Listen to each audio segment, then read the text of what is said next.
Fuck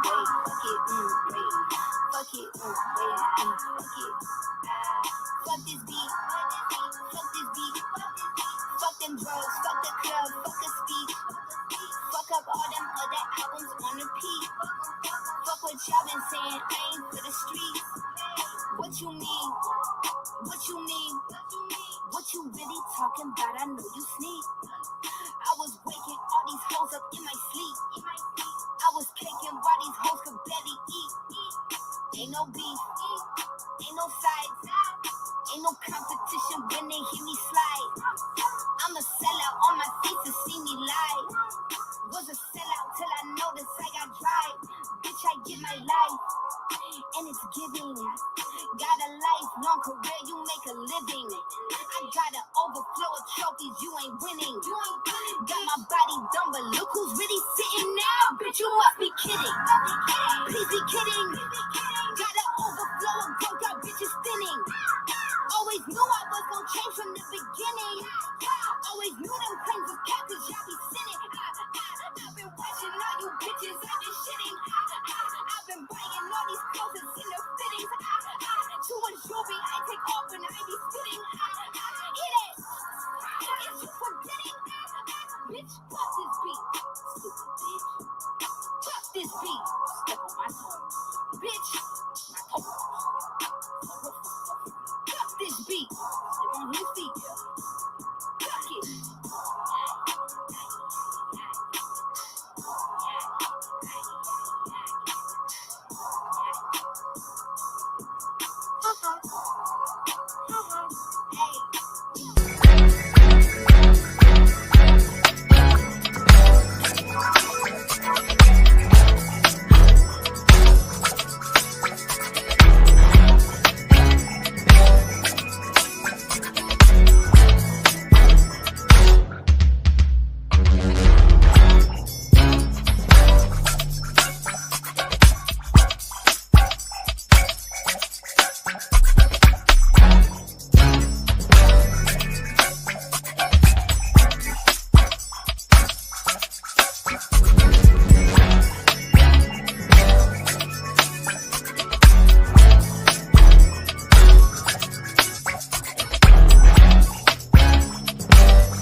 What's going on, Conscious Crew? It's your favorite breakdown commentator, CTV. Welcome to another riveting episode of the Consciouztv platform. You already know what we're here to talk about. This is a much requested video, and you guys are going to get what the fuck you asked for. Before we get into it, go ahead and thumbs up this video. You guys know that thumbing up the video not only helps with YouTube's algorithm, but more importantly, it triggers up YouTube's notification system. So when you are thumbing up the video, you are literally letting the Conscious Crew know that the Kang is in fact Kangin', baby. You're banging on that digital door. Shout out to all of the new subbies.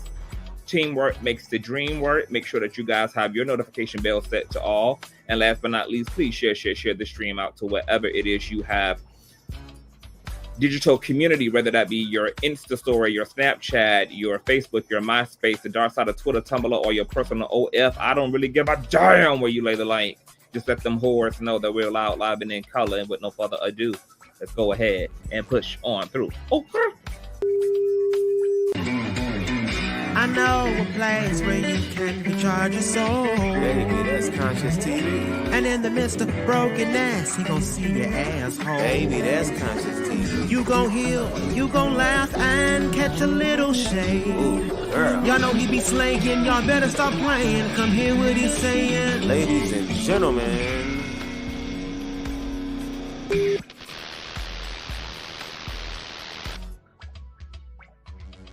All right, let me go ahead and speak to the conscious crew in the building. What's going on, Sherry? Hey, Sin. Hey, Food Expert. Hey, Yvette. Hey, Star. What's going on, Tam Tam? Hey, Sin. Hey, Tanika. Hey, Sharon. What's going on, TL Goldie? Hey, Courtney.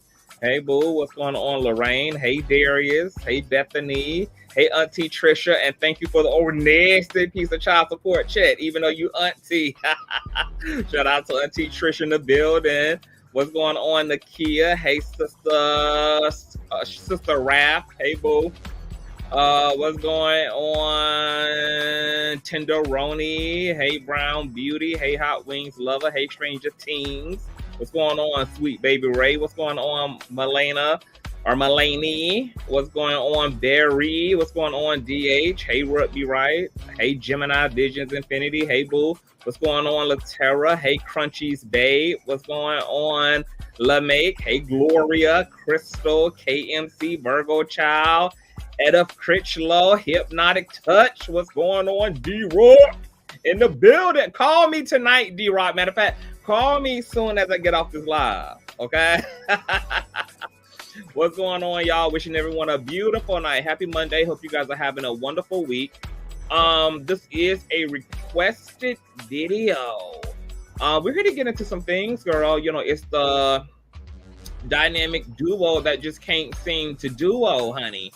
We're back here again. I think that the last time we spoke about this particular friendship group was what, last year maybe, or a year before last. I think this was when they first fell out, honey. Transrina Wiggins and her old childhood bestie, official king Puzzy, and they got to swanging and banging all over social media, girl, interviewing with the ops and just saying all type of salacious things about one another.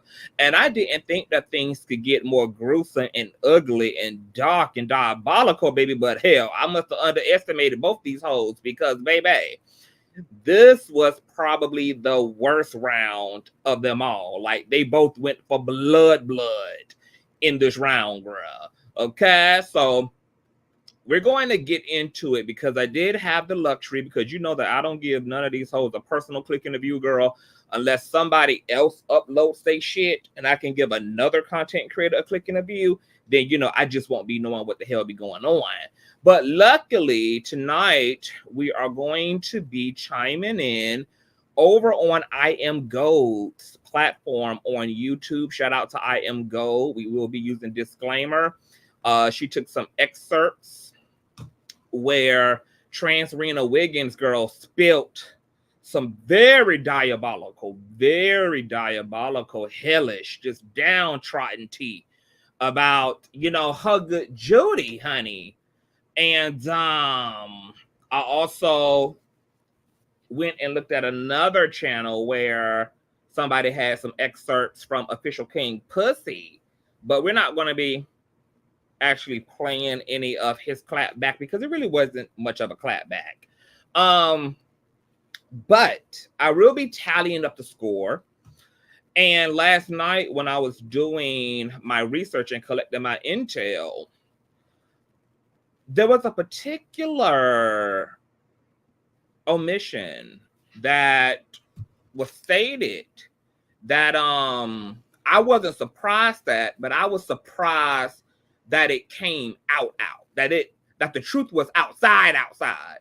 And we'll get to that omission, okay, because, or that admission, I should say, because, you know, I'm going to need to vindicate myself just a little bit. You know, I don't wait for these hoes to give me no type of credit for nothing, bitch. I'm a Scorpio, bitch. We pat ourselves on the back, okay?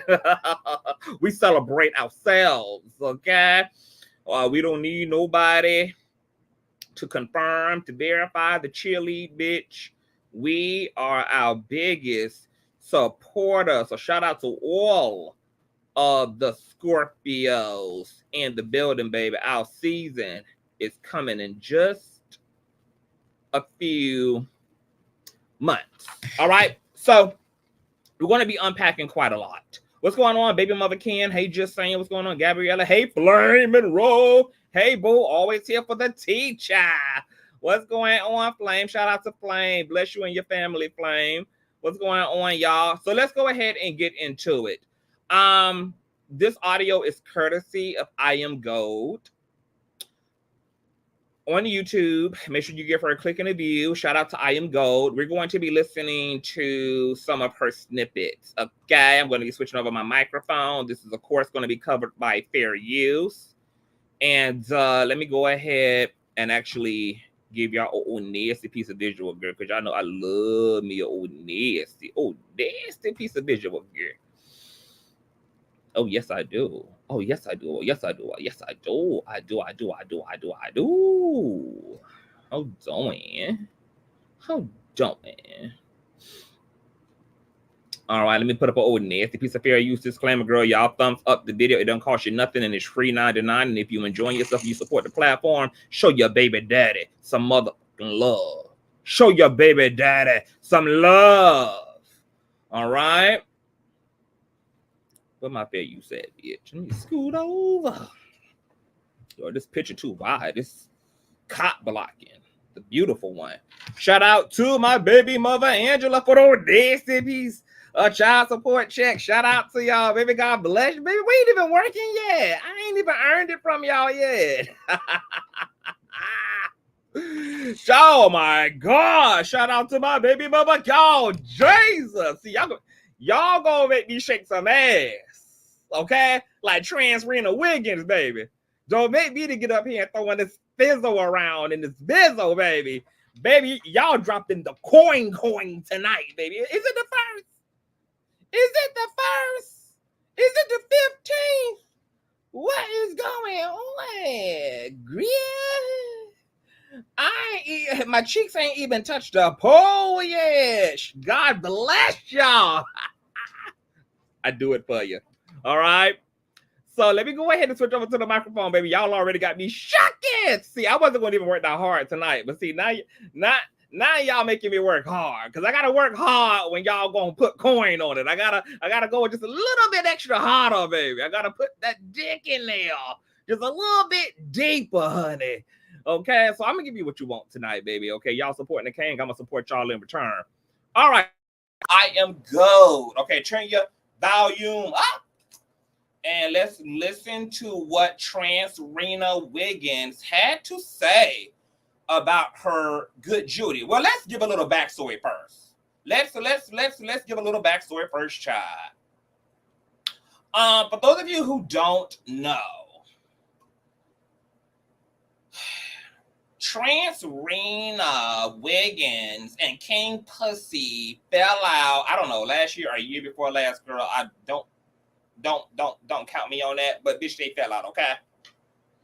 And really, the tension started to boil between the two childhood friends when King Puzzy started getting close to Unwind with opioids, okay? This is when Unwind was going over to his platform, girl. She was trying to op up and be antagonistic against Transrina Wiggins, and of course it worked, okay? There ended up even being a sit-down between Transrina Wiggins and Unwind over on King Puzzy's platform, girl, where we also learned, because Unwind with opioids put it on blast, that she had gotten a phone call during this time period that Transrina Wiggins was pretending to hate her so much. He was going live and blasting her and dragging her and building up this Transrina Kibi cult following, an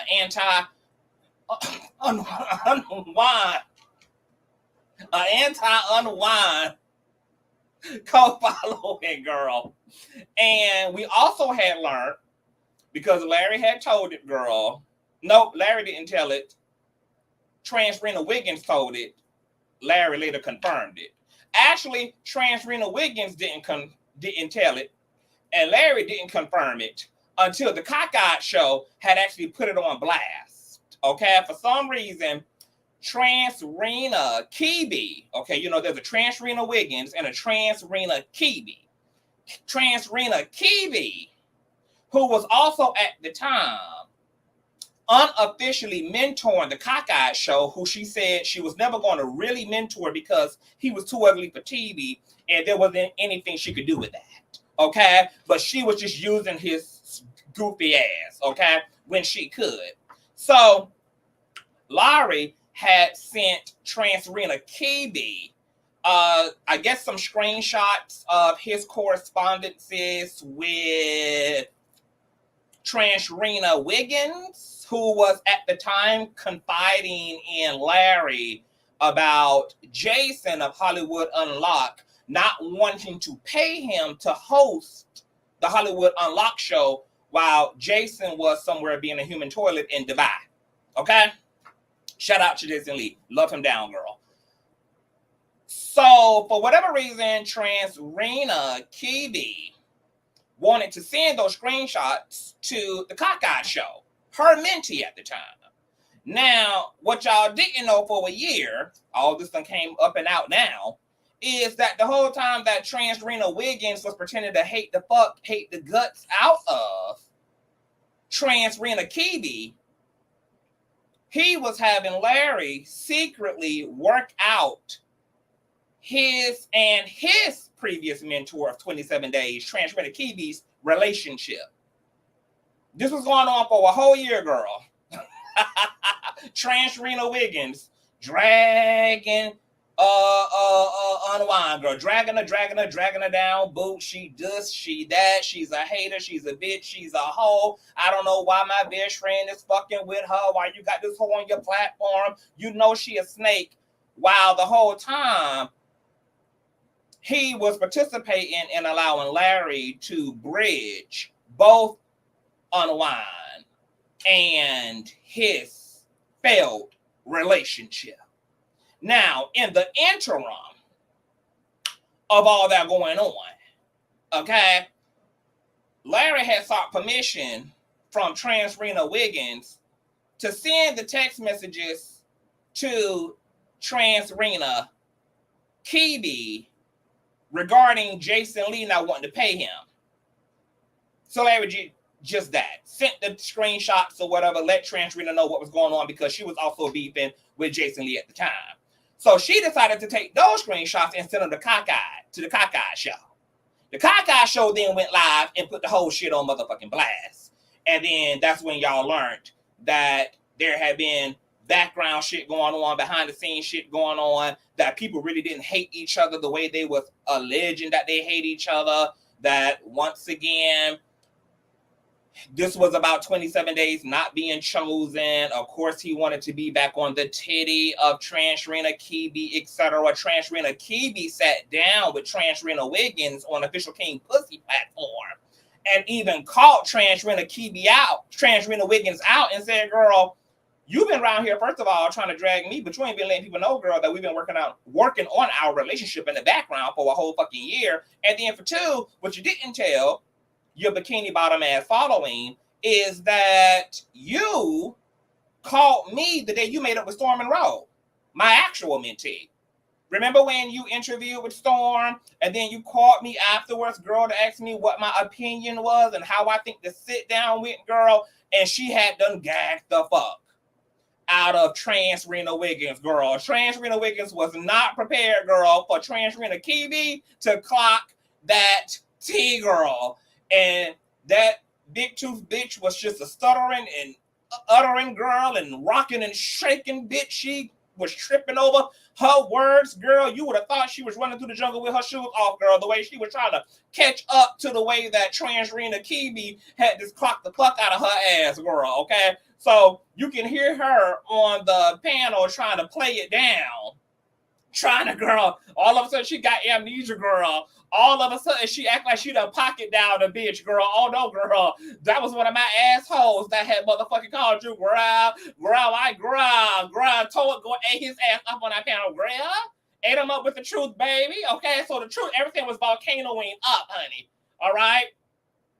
So then that was like the real break and slit in the beginning of the end of Transrina Wiggins' relationship to Official King Puzzy. From there, they just couldn't recover because what Official King Puzzy apparently did was continue to work with YouTubers and other influencers that Transrina Wiggins considered to be his ops at the time. This would have been Meek at Night, Mammy Radio, The Cockeyed Show. You know, people that Official King Puzzy was willing to play patty cake with. Now, Official King Puzzy context for doing this was, hey, we were supposed to be friends. You were supposed to be my nigga. You were supposed to be my boy. And I'm out here windmilling on behalf of you. You over here letting me know that these girls got problems with you, so I'm on these girls' neck. But then you will turn around and make up with these girls. You know, when your teeth are doing well, when your gums have come down from the swelling and the antibiotics are kicking in, and you're feeling all light and love and tolerary, then you want to go make up with all these bitches. And then what you do when you make up with these girls, who you telling me your ops, who you letting me stomp on, is you don't bring me into the three-way. You don't bring me into the group chat. You don't bring me in so that we all can get situated. Since I'm out here having your back, you go and make up with these hoes and then leave me out here looking crazy. I still got them as my enemies while you playing good cop on the back end. So what Official King Puzzy psychology was, and I don't blame him, was, look, bitch, since you flip-flopping as fuck and you don't know whether a bitch is your enemy, your friend, you come and go with these girls, I'm no longer going to be slipping and sliding in the name of loyalty. So if I'm cool with these girls and then you happen to be uncool with these girls, I'm going to continue to be cool with these girls because it's only a matter of time before you're back cool with these girls. And then I can't even trust you to have me take on your battles with these girls. And then you allow me to also repair, resolve, and to benefit from the collective harmony of it all because you leave me out of those conversations. So then that became a contentious point. So I guess Transrina Wiggins just couldn't take the pressure because you guys know he gets very, very triggered up when somebody he calls a friend or an associate is close with somebody he ain't cool with, etc. Girl, he gets very paranoid. He can't take it. His head starts rattling. The gums start receding. And then kaboom, girl. It all comes up and out. So he just starts dragging Official King Puzzy. Okay? He starts calling him out for being a fake-ass bitch. You always running around here with my ops. I don't understand why out of all the girls you could be friends with, you got to be friends with the girls who don't like me. You always got to find a way to get cozied up with the bitches who don't like me. Now, this would have been a fair assessment. This would have been a fair and justified issue to have with somebody you call a friend. Is they somehow always find a way to cozy up to a bitch who yo op. Okay? Because, see, one of the founding variables to friendship, to brotherhood, to sisterhood, to familyship is something called empathy. When you claim that you love someone and you title them as your family or as your friend or as your brother, your sister, whatever it is, and you establish love, a narrative of love for a person, that means that what's supposed to come with that is also empathy. Empathy is a part of loving someone. So if you love someone, but you're willing to pedestalize, you're willing to align with someone who does not have good intentions for them, rightfully so, that person has a reason to question the coven, to question the integrity of the sisterhood, the brotherhood, the friendshiphood, whatever the fuck it's supposed to be.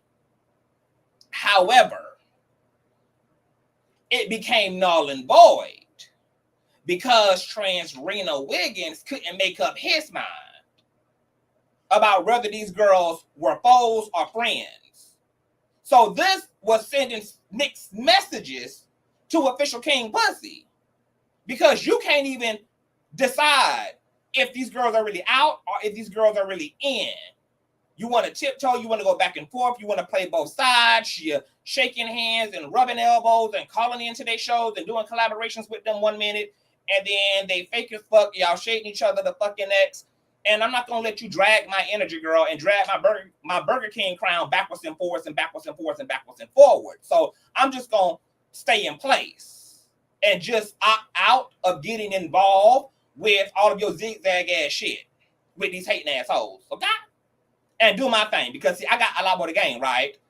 Meaning he's a smaller content creator, so he can't even afford really to continue to follow up Transrina Wiggins, who for one ain't allowing him to make up with these girls, because that was official King Puzzy's big issue with Transrina Wiggins. Is when you made up with Storm, you sat down with Storm, you had a whole conversation with Storm.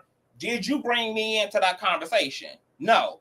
Even though you're the one who had me out here on Storm neck, even though I'm the one out here taking up your battle. But when you made up with him, you didn't decide to include me. And then your excuse for not including me was, you don't owe me nothing.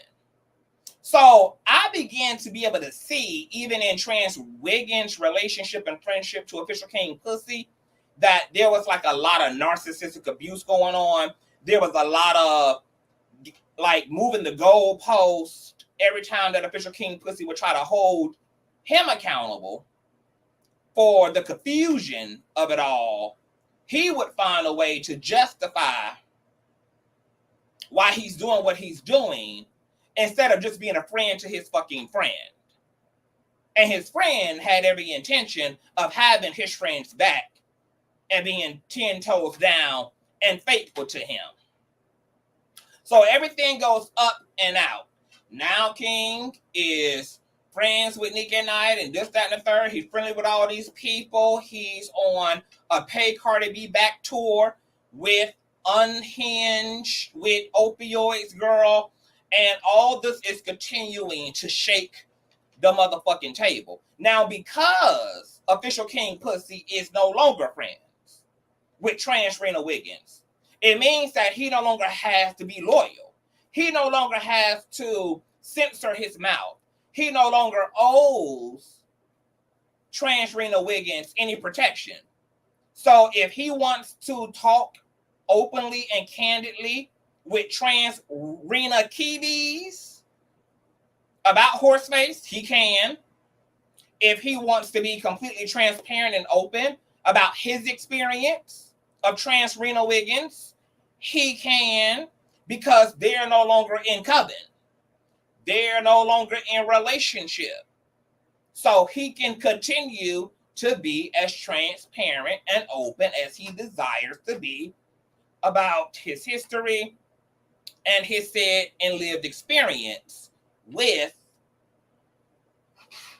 Transrina Wiggins.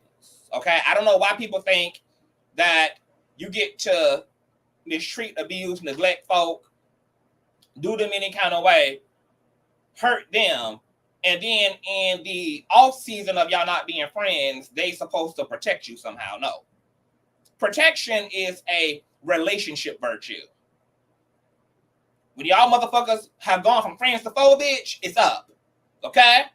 You do as you will and as you desire. You no longer owe that to one another. Okay? When you're friends and in a relationship, you handle shit the grown way, and you talk and you fuss and you fight privately. You maintain the integrity of the disagreements by keeping it between y'all. Y'all resolve shit in love and in the relationship, and it never becomes any of this. But when the coven has been dissolved, bitch, it's whatever people want it to be. Okay? Fast forward. Official King Puzzy is on a Pay Cardi B back tour with Transrina Kiwis. Of course, Official King Puzzy is doing what he got to do to solidify his spot with her, to make sure that she continues to put $150 a month in his pocket, continue to put him on panels in her Twitter spaces that are going nowhere, and knows that they can trauma bond over dragging and not liking and hating Transrina Wiggins. That's their mutuality, because that's what all these hoes do. They link up with your ops, they start opting up together, they come together, and these dumbass hoes be under the psychology of the enemy of my enemy is my friend. This is why y'all don't see me op up when I don't fuck with a bitch. When I don't fuck with a bitch, I don't need no op up, I don't need no panel, I don't need no team, I don't need a horde of motherfucking other haters hating on this bitch. I just click, snipe these hoes one by one my fucking self. I actually think it's embarrassing to have to opt up. I think it's actually embarrassing. I think it's real pussy, actually, to have to opt up. You know, you got to be a real weak-ass hoe who think real grandiose of another motherfucker to have to opt up. I think it's actually giving the other side way too much when you have to opt up, bitch, like a Power Ranger assembly. It really should never be that deep, okay? And you should never be able to start, participate, or fight wars that you're not confident in winning your damn self, okay? But nonetheless, so now we're circling the block again, and the friends have something to say about each other. So let's listen to one half of the City Girls, known as Transrina Wiggins Girl, courtesy of I Am Gold on YouTube. Now that y'all got a backstory. And let me shout out, girl, because I done got some more crash out. Baby, y'all is really paying the king, bitch. And I love it. Shout out to my baby mother, Christy, for the nasty piece of Cash App. My baby mother, Angela, my baby mother, Star, my baby mother, Ken, Goddess. Oh, and my baby mother, Angela, has circled the block again with another 50. God damn. And my auntie, Trisha, girl, y'all is selling me on down. Jesus, honey. I ain't got enough Viagra for all this, loves. I love y'all. So let's go ahead and switch over the microphone. Listen up good, bitch, because this shit is real diabolical. Talking about the official kingpin, so let's hear what he got to say. Thumbs up, you guys share. That you running around with these niggas that supposedly be my friends and doing shit like that. That's what happens to stars.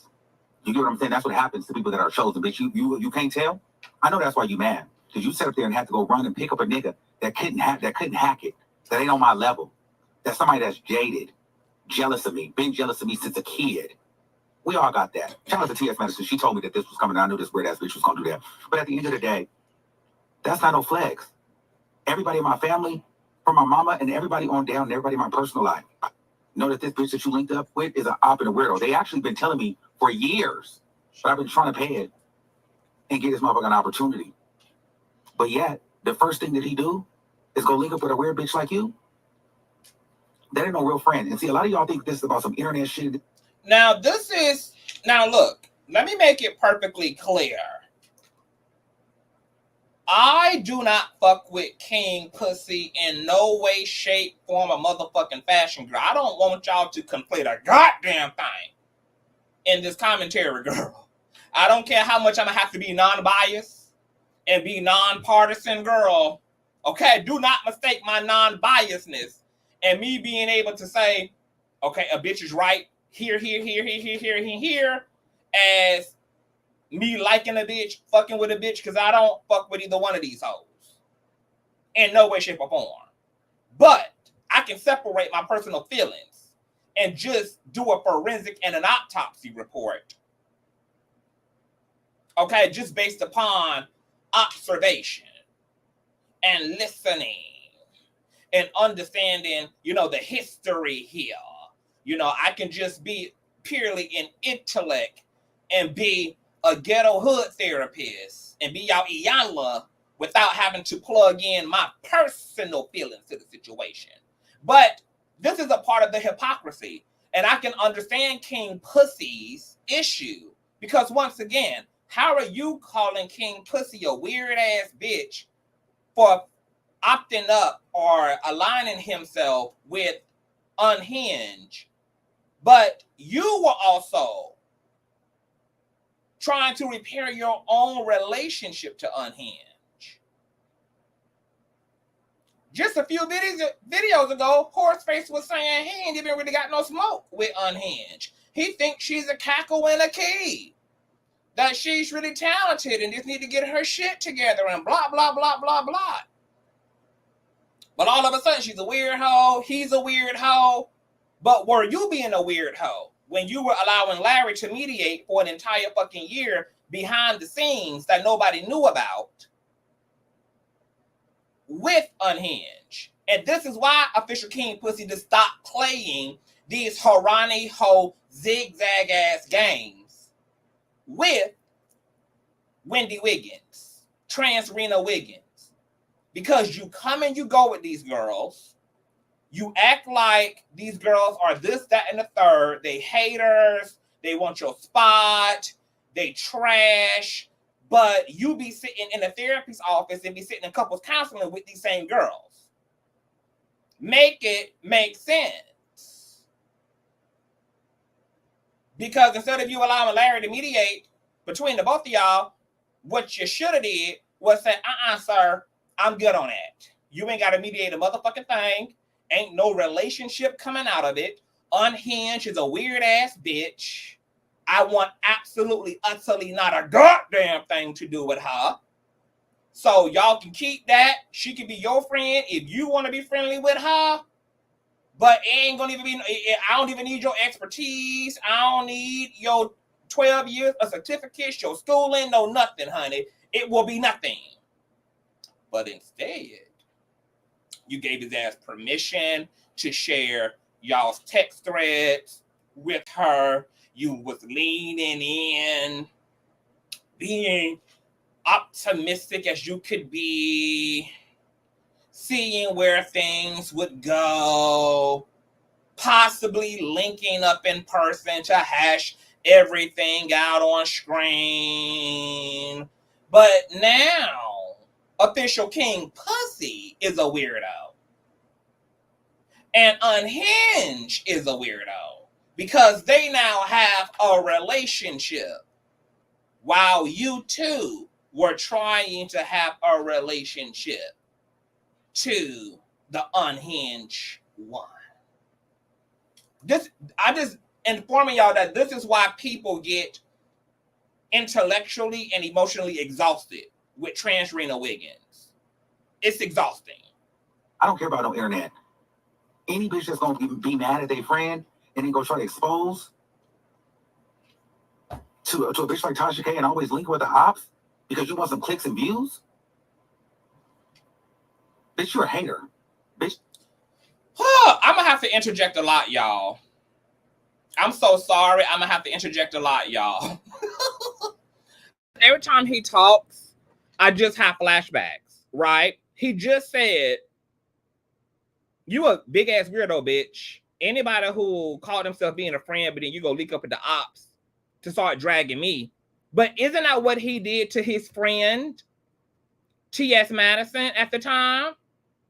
Because she didn't invite him to Thanksgiving and give him a to-go plate, he then blasted her ass on his platform, then brought up her arch nemesis and her op, Cookie Tookie, and then they both commenced to dragging her home, dragging her dead best friend, accusing T.S. Madison of stealing from her deceased best friend who had just passed away, and they had a big-ass cackle at the expense of T.S. Madison losing her gay mother, fellow trans sister, T.S. Eve.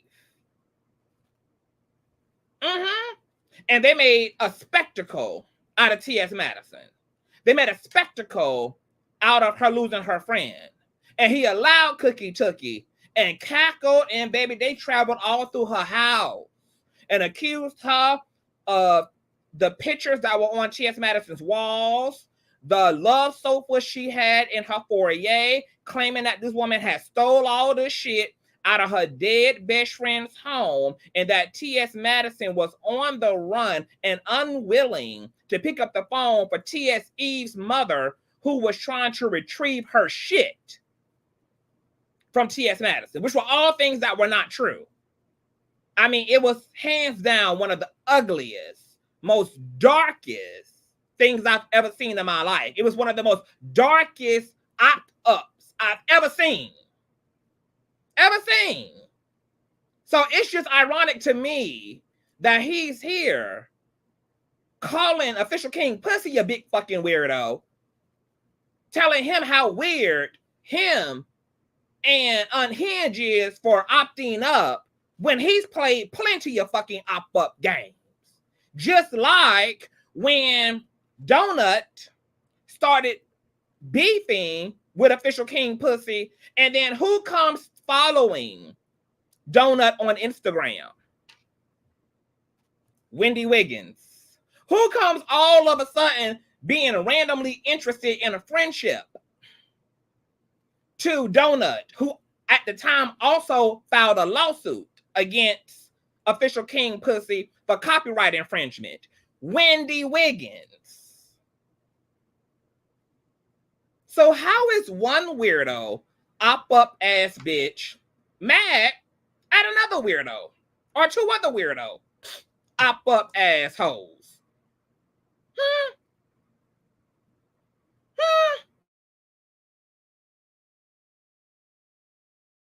Had to sneeze, y'all. How? That's how it always goes. It's the hypocrisy of our fellow democracy. This is why a lot of people do not take Wendy Wiggins seriously when she's out here playing the victim and she's out here upsetting in her fifis and in her feelings, because she does the exact same thing to other people, and she has also pulled the trigger first. This is two sides of the same coin. Now, since him and Official King Pussy, the one claiming to have been childhood friends, we have to assume, right, that there's no way for King Pain to be that much more different from Wiggins, or Wiggins to be that much more different than King Pussy, because one of the founding variables that make a friendship is what? Commonality. There are very few friendships where you got two opposites. Most friendships are about two of the same motherfucking mind, the same motherfucking energy, the same psychology, the same ways. This is what creates the bond, because you two messy ass, diabolical assholes. So anything that Wendy Wiggins is saying about Official King Pussy would have to be true about himself, because according to him, this been his childhood friend all the way up until, what, a year and a half, 2 years ago. But it gets worse. Let's continue to listen.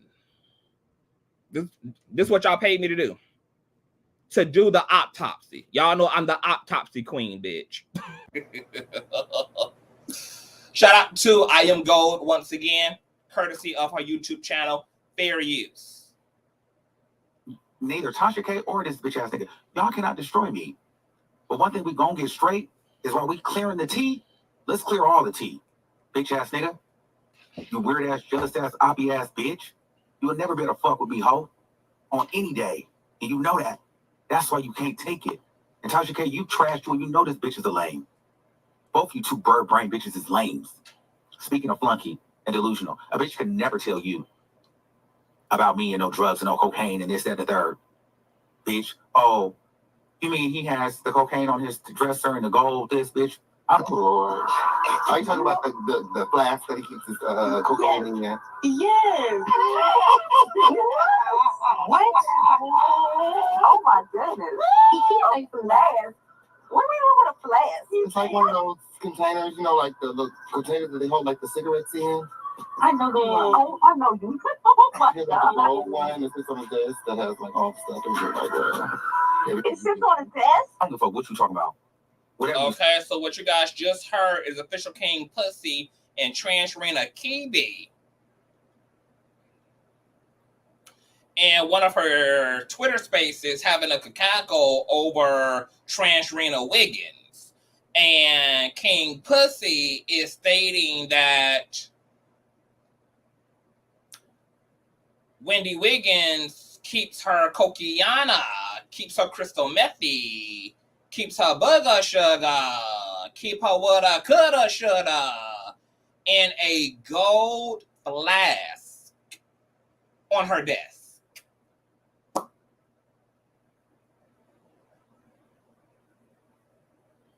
Now,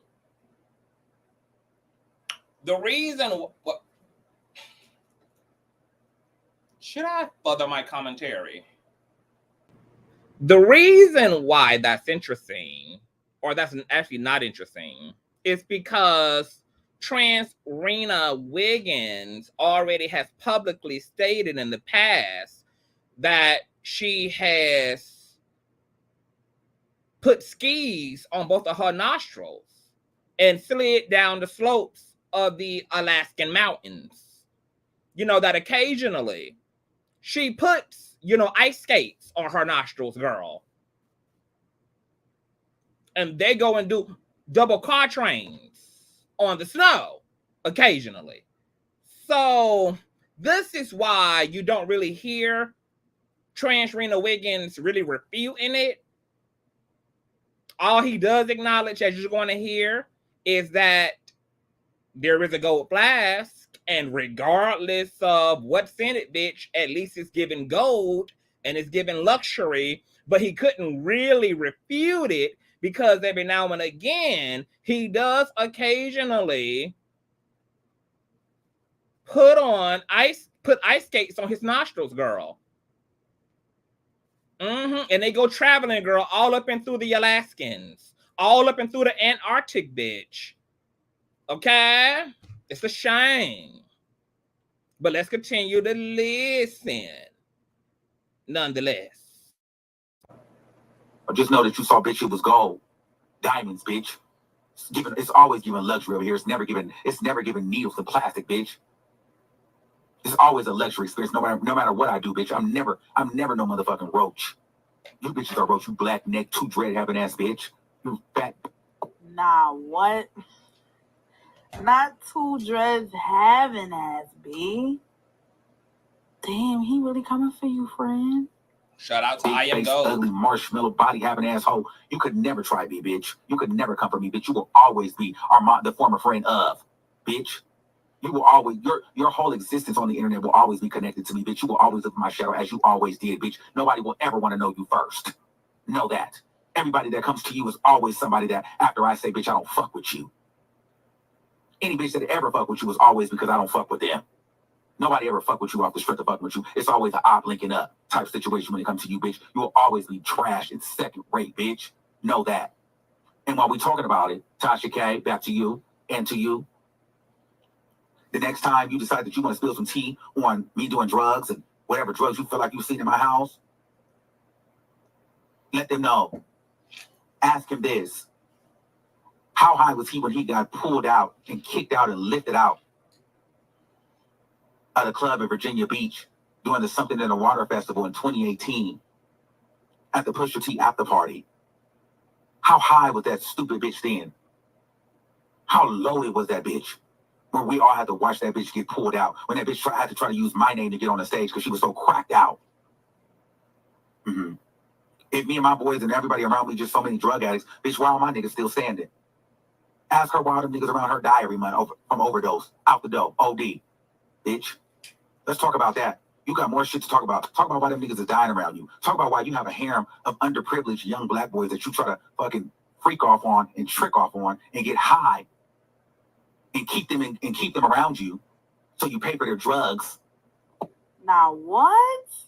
I had no idea. You heard it correctly, bitch. Okay. This was all the intel he was collecting during the friendship.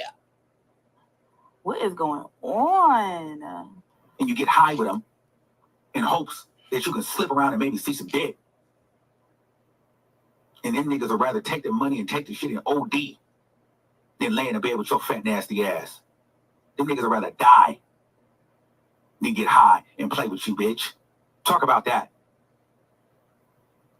Spill the tea on that. Tasha, the next time that this bitch got some wine on me, some tea on me, ask that bitch what happened to that little Mexican boy in Stockton on March Lane or Hammer Lane. How old was that Mexican boy? Nah, time out. Hold on. It's giving Jeffrey Dahmer. Because do y'all remember that part in the movie when he got the little teenager boy from outside on the corner? I'm on, say it ain't so. When he was in that room with that Mexican boy, and then that Mexican boy mama came in, and what did that Mexican boy mama say? Or better yet, ask him about the time he went to Sacramento and gave a little boy a haircut, and then the boy slipped into a motherfucking seizure because he was so uncomfortable. Or ask that bitch ass nigga why he was crying in the club when all my niggas was around, talking about he wanted to be my friend. Bitch, and all my niggas was saying, we don't fuck with that nigga. And if I would have said slap that bitch, they would have all slapped that bitch. Girl, he thought he was Beyonce Wiggins then, girl. About the time that we was at Paradise nightclub, bitch, and he was sitting next to my car. After he had met this straight boy for 10 minutes and was literally crying and pleading and begging and talking about God told him that this should be his man. And the nigga was like, bitch, I got a girlfriend. He was like, leave your bitch for me. See, baby, and if I'm lying and you need that, come get that because I got that. And if I'm lying and you need that, sue me. And I'll make you famous, bitch. And it's not the famous that you want. See, I've been sparing you. You've been running your mouth, you've been running your mouth like you know me, bitch. You don't know me. But understand this. With fame comes all secrets revealed. So you can say I'm a drug addict, this, that, and the third. But bitch, one thing you cannot call me is a trick and a pervert. Oh, well, speaking of tricking,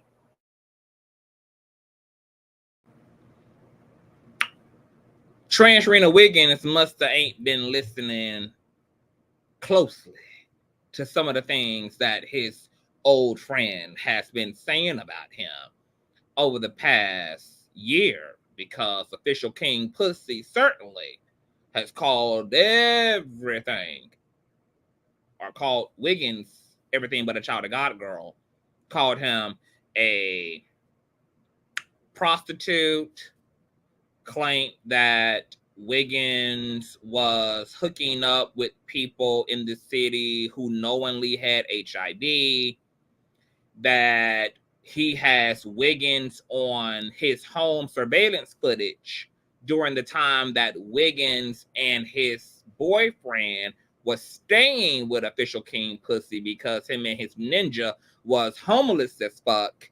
And while his boyfriend would be out trying to get the butter and the bread to get them their own shit to be in, instead of sleeping on a blow-up mattress out in front of King Puzzy's living room, that during this time, Wiggins would be bringing in all type of dirty dick trade and fucking these niggas off the streets, raw dogging them, and then running around acting paranoid that he might have the 3 big letters. That's according to official King Puzzy. Okay? I think that's also where Transrina Kibi got the allegations from, is some of the talking points of official King Puzzy.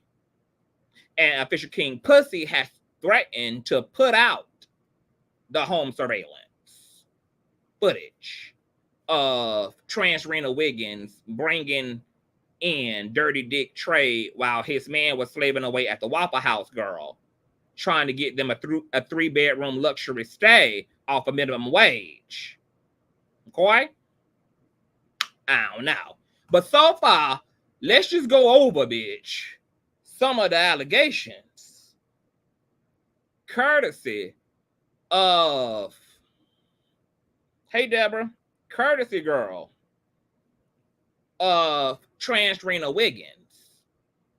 So far, he has claimed, girl, that official King Pussy was high on crack in 2018 at a Pusha T after party called Something in the Water. Well, maybe there actually was, baby. Maybe they was crack in the goddamn water. Maybe that's why official King Pussy was halfway out of his goddamn mind. Okay? Transrina Wiggins also said that all the niggas around King Pussy die every month from an overdose. He went on to say that official King Pussy has a harem of underprivileged meth head black boys around him that he tries to fuck off on and slut on in exchange for keeping them high and cracked out while they pass away in the bed of an overdose next to his fat, funky ass, baby, allegedly. Transrina Wiggins said that King Pussy needs to be basically investigated for a Mexican boy that official King Pussy picked up from Hammer Lane, who he got busted for freaking on when the Mexican boy's mother walked in. And since Transrina Wiggins was using the term boy, I'm just going to assume that this person too was a minor or just a little bit over the consent age.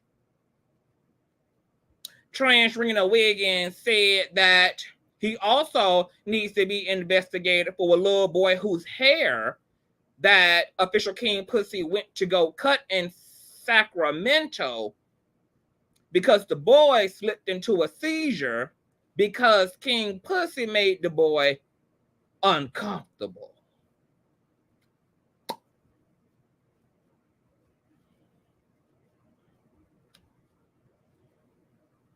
Said that official King Pussy was crying to horse-faced friends one night in the club over their failed friendship, girl. He was having a Jennifer Hudson moment in the middle of the club, girl.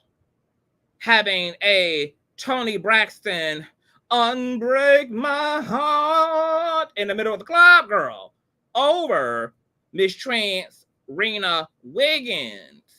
And that if she wouldn't have been that high, she would have had her boys to slap that bitch. Because that's what Beyonce said to the Beehives to do to a hating ass bitch, is to slap that bitch. Said that official King Pussy was outside of Paradise nightclub one night crying on the side of Transrina Wiggins' carriage about some straight nigga he had only knew for 10 minutes, claiming that this nigga was his husband, courtesy of a divine revelation from the Most High.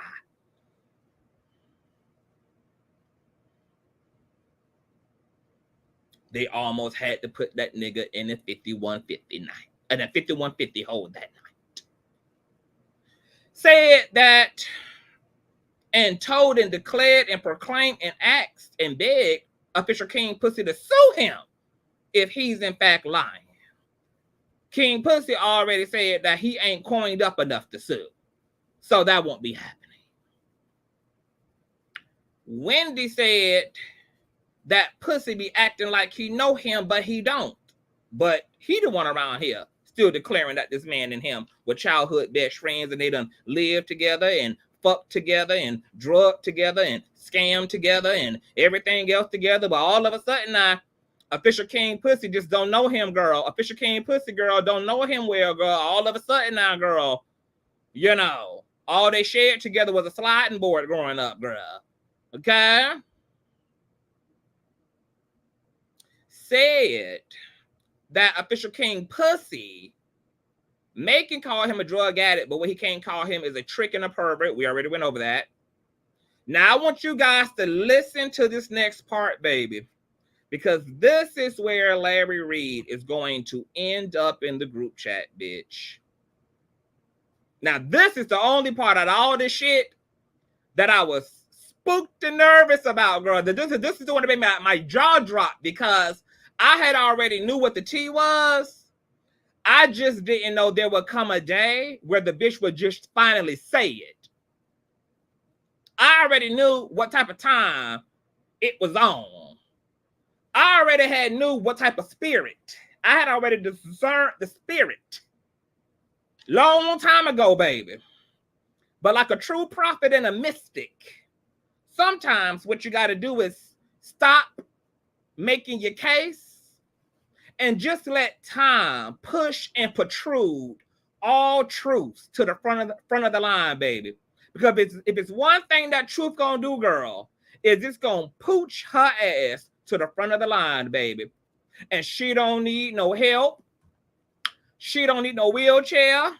She don't need a scooter, girl. She might take her time. But one thing the spirit of truth gonna do, bitch, is she always gonna have her destination set, bitch, for straight ahead, bitch. So sometimes you just got to stop making your motherfucking case. And know, baby, that the power of Christ is going to compel justice and truth straight to the front, bitch. And don't worry, it's gonna give you a front row seat, bitch, to when that motherfucker hits.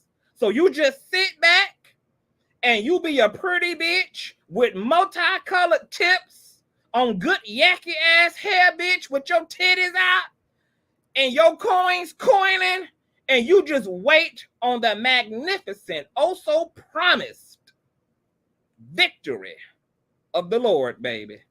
Don't they say, won't he do it? Oh, yes, and he did, bitch. Listen to this next part, girl.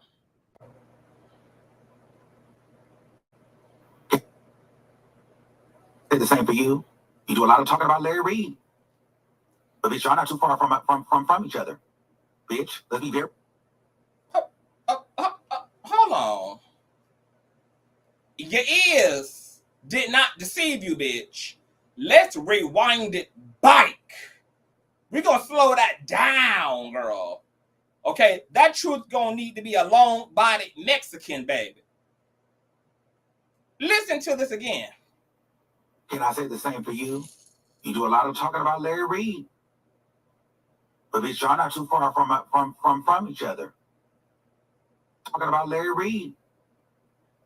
But bitch, y'all not too far from each other. You do a lot of talking about Larry Reid. But bitch, y'all not too far from each other. You do a lot of talking about Larry Reid. But bitch, y'all not too far from each other. You do a lot of talking about Larry Reid. But bitch, y'all not too far from each other. Bitch, let's be very... You do a lot of talking about Larry Reid. But bitch, y'all not too far from each other. You do a lot of talking about Larry Reid. But bitch, y'all not too far from each other. I say the same for you. You do a lot of talking about Larry Reid. But bitch, y'all not too far from each other. Talking about Larry Reid. But bitch, y'all not too far from each other. Talking about Larry Reid. But bitch, y'all not too far from each other. But bitch, one thing you cannot call me is a trick and a pervert. Can I say the same for you? You do a lot of talking about Larry Reid. But bitch, y'all not too far from each other. Bitch, let's be very... Wait.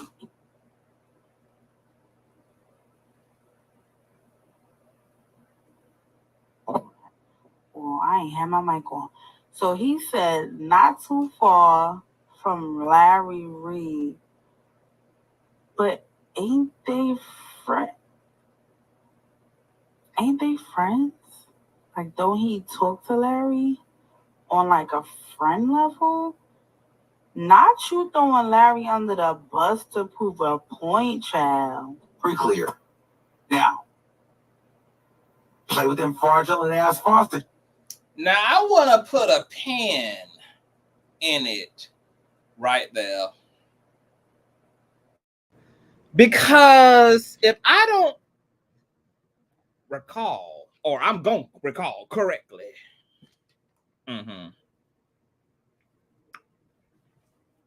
well, before I get there, girl, even the commentator was spooked, bitch. Even the commentary had to, bitch, had to hit a hard emergency brake. Even she.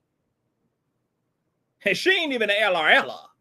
She ain't even a motherfucking friend. She ain't friendly. She ain't acquainted. She ain't a supporter.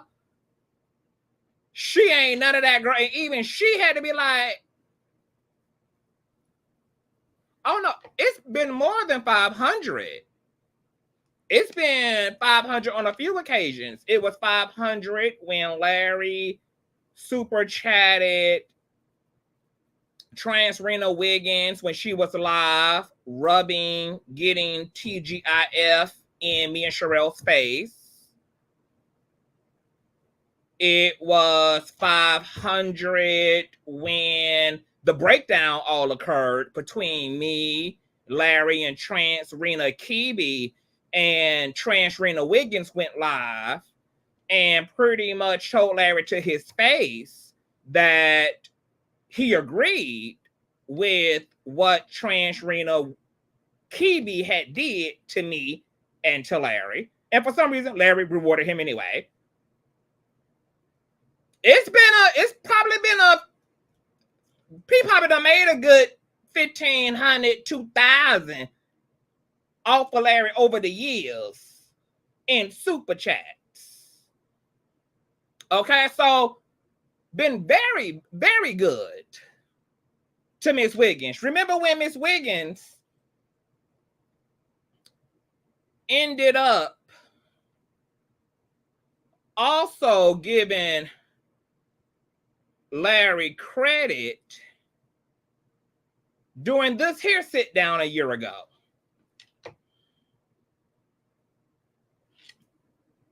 On Storm's platform. And Transrina Wiggins said, girl, if it wasn't for your super chats, I wouldn't have been able to even build my studio. So he has tangibly, materially benefited from Larry Reid. Absolutely. And in the interim of him calling out Official King Puzzy as a pervert pedo, he said, girl, I don't know why you keep Larry Reid name in your mouth, because y'all two sides of the same coin, bitch.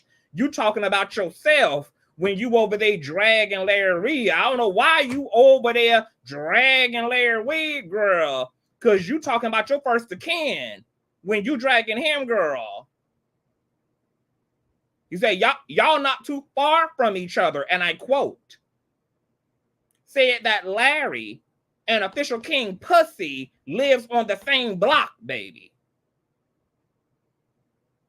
Now, this is where shit's gonna get interesting, or even more interesting, I should say. Y'all paid me to do the autopsy, bitch. We're doing the autopsy.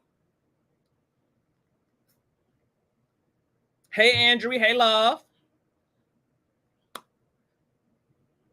When I heard this last night, my mouth literally hit the floor. Because I've always known it. I just didn't know there would come a day where Wiggins would finally just let his real truth about Larry just jump out. I just didn't know there would come a day, because the bitch so fake and so phony.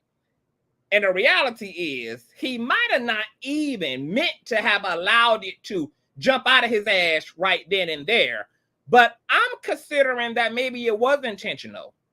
Because when I started going down the yellow brick road and doing the trigonometry and the calculus and doing the forensics on the body, I was like, you know, this has been there for a long time. And I've always been vocal about it. Y'all know me, bitch. I have not made no mistake about. I ain't been quiet about it, bitch. I've been very vocal, transparent to the head. I ain't hide it, girl. I have allowed it to be known what it was. And I started like, oh, this makes sense to me. But before we get there, let me Because I don't like to just give y'all the answers. I like to show y'all the work. Because, see, when I come to conclusions or I'm informing y'all, y'all know I'm the receipt king. And if I don't have explicit receipts, I'm going to have circumstantial receipts. But we're going to have some motherfucking receipts. So I don't just sit around and imagine shit about people. I don't just sit around, girl, and be like, you know what, you, and y'all all fake, girl. I'm not even pressing like that.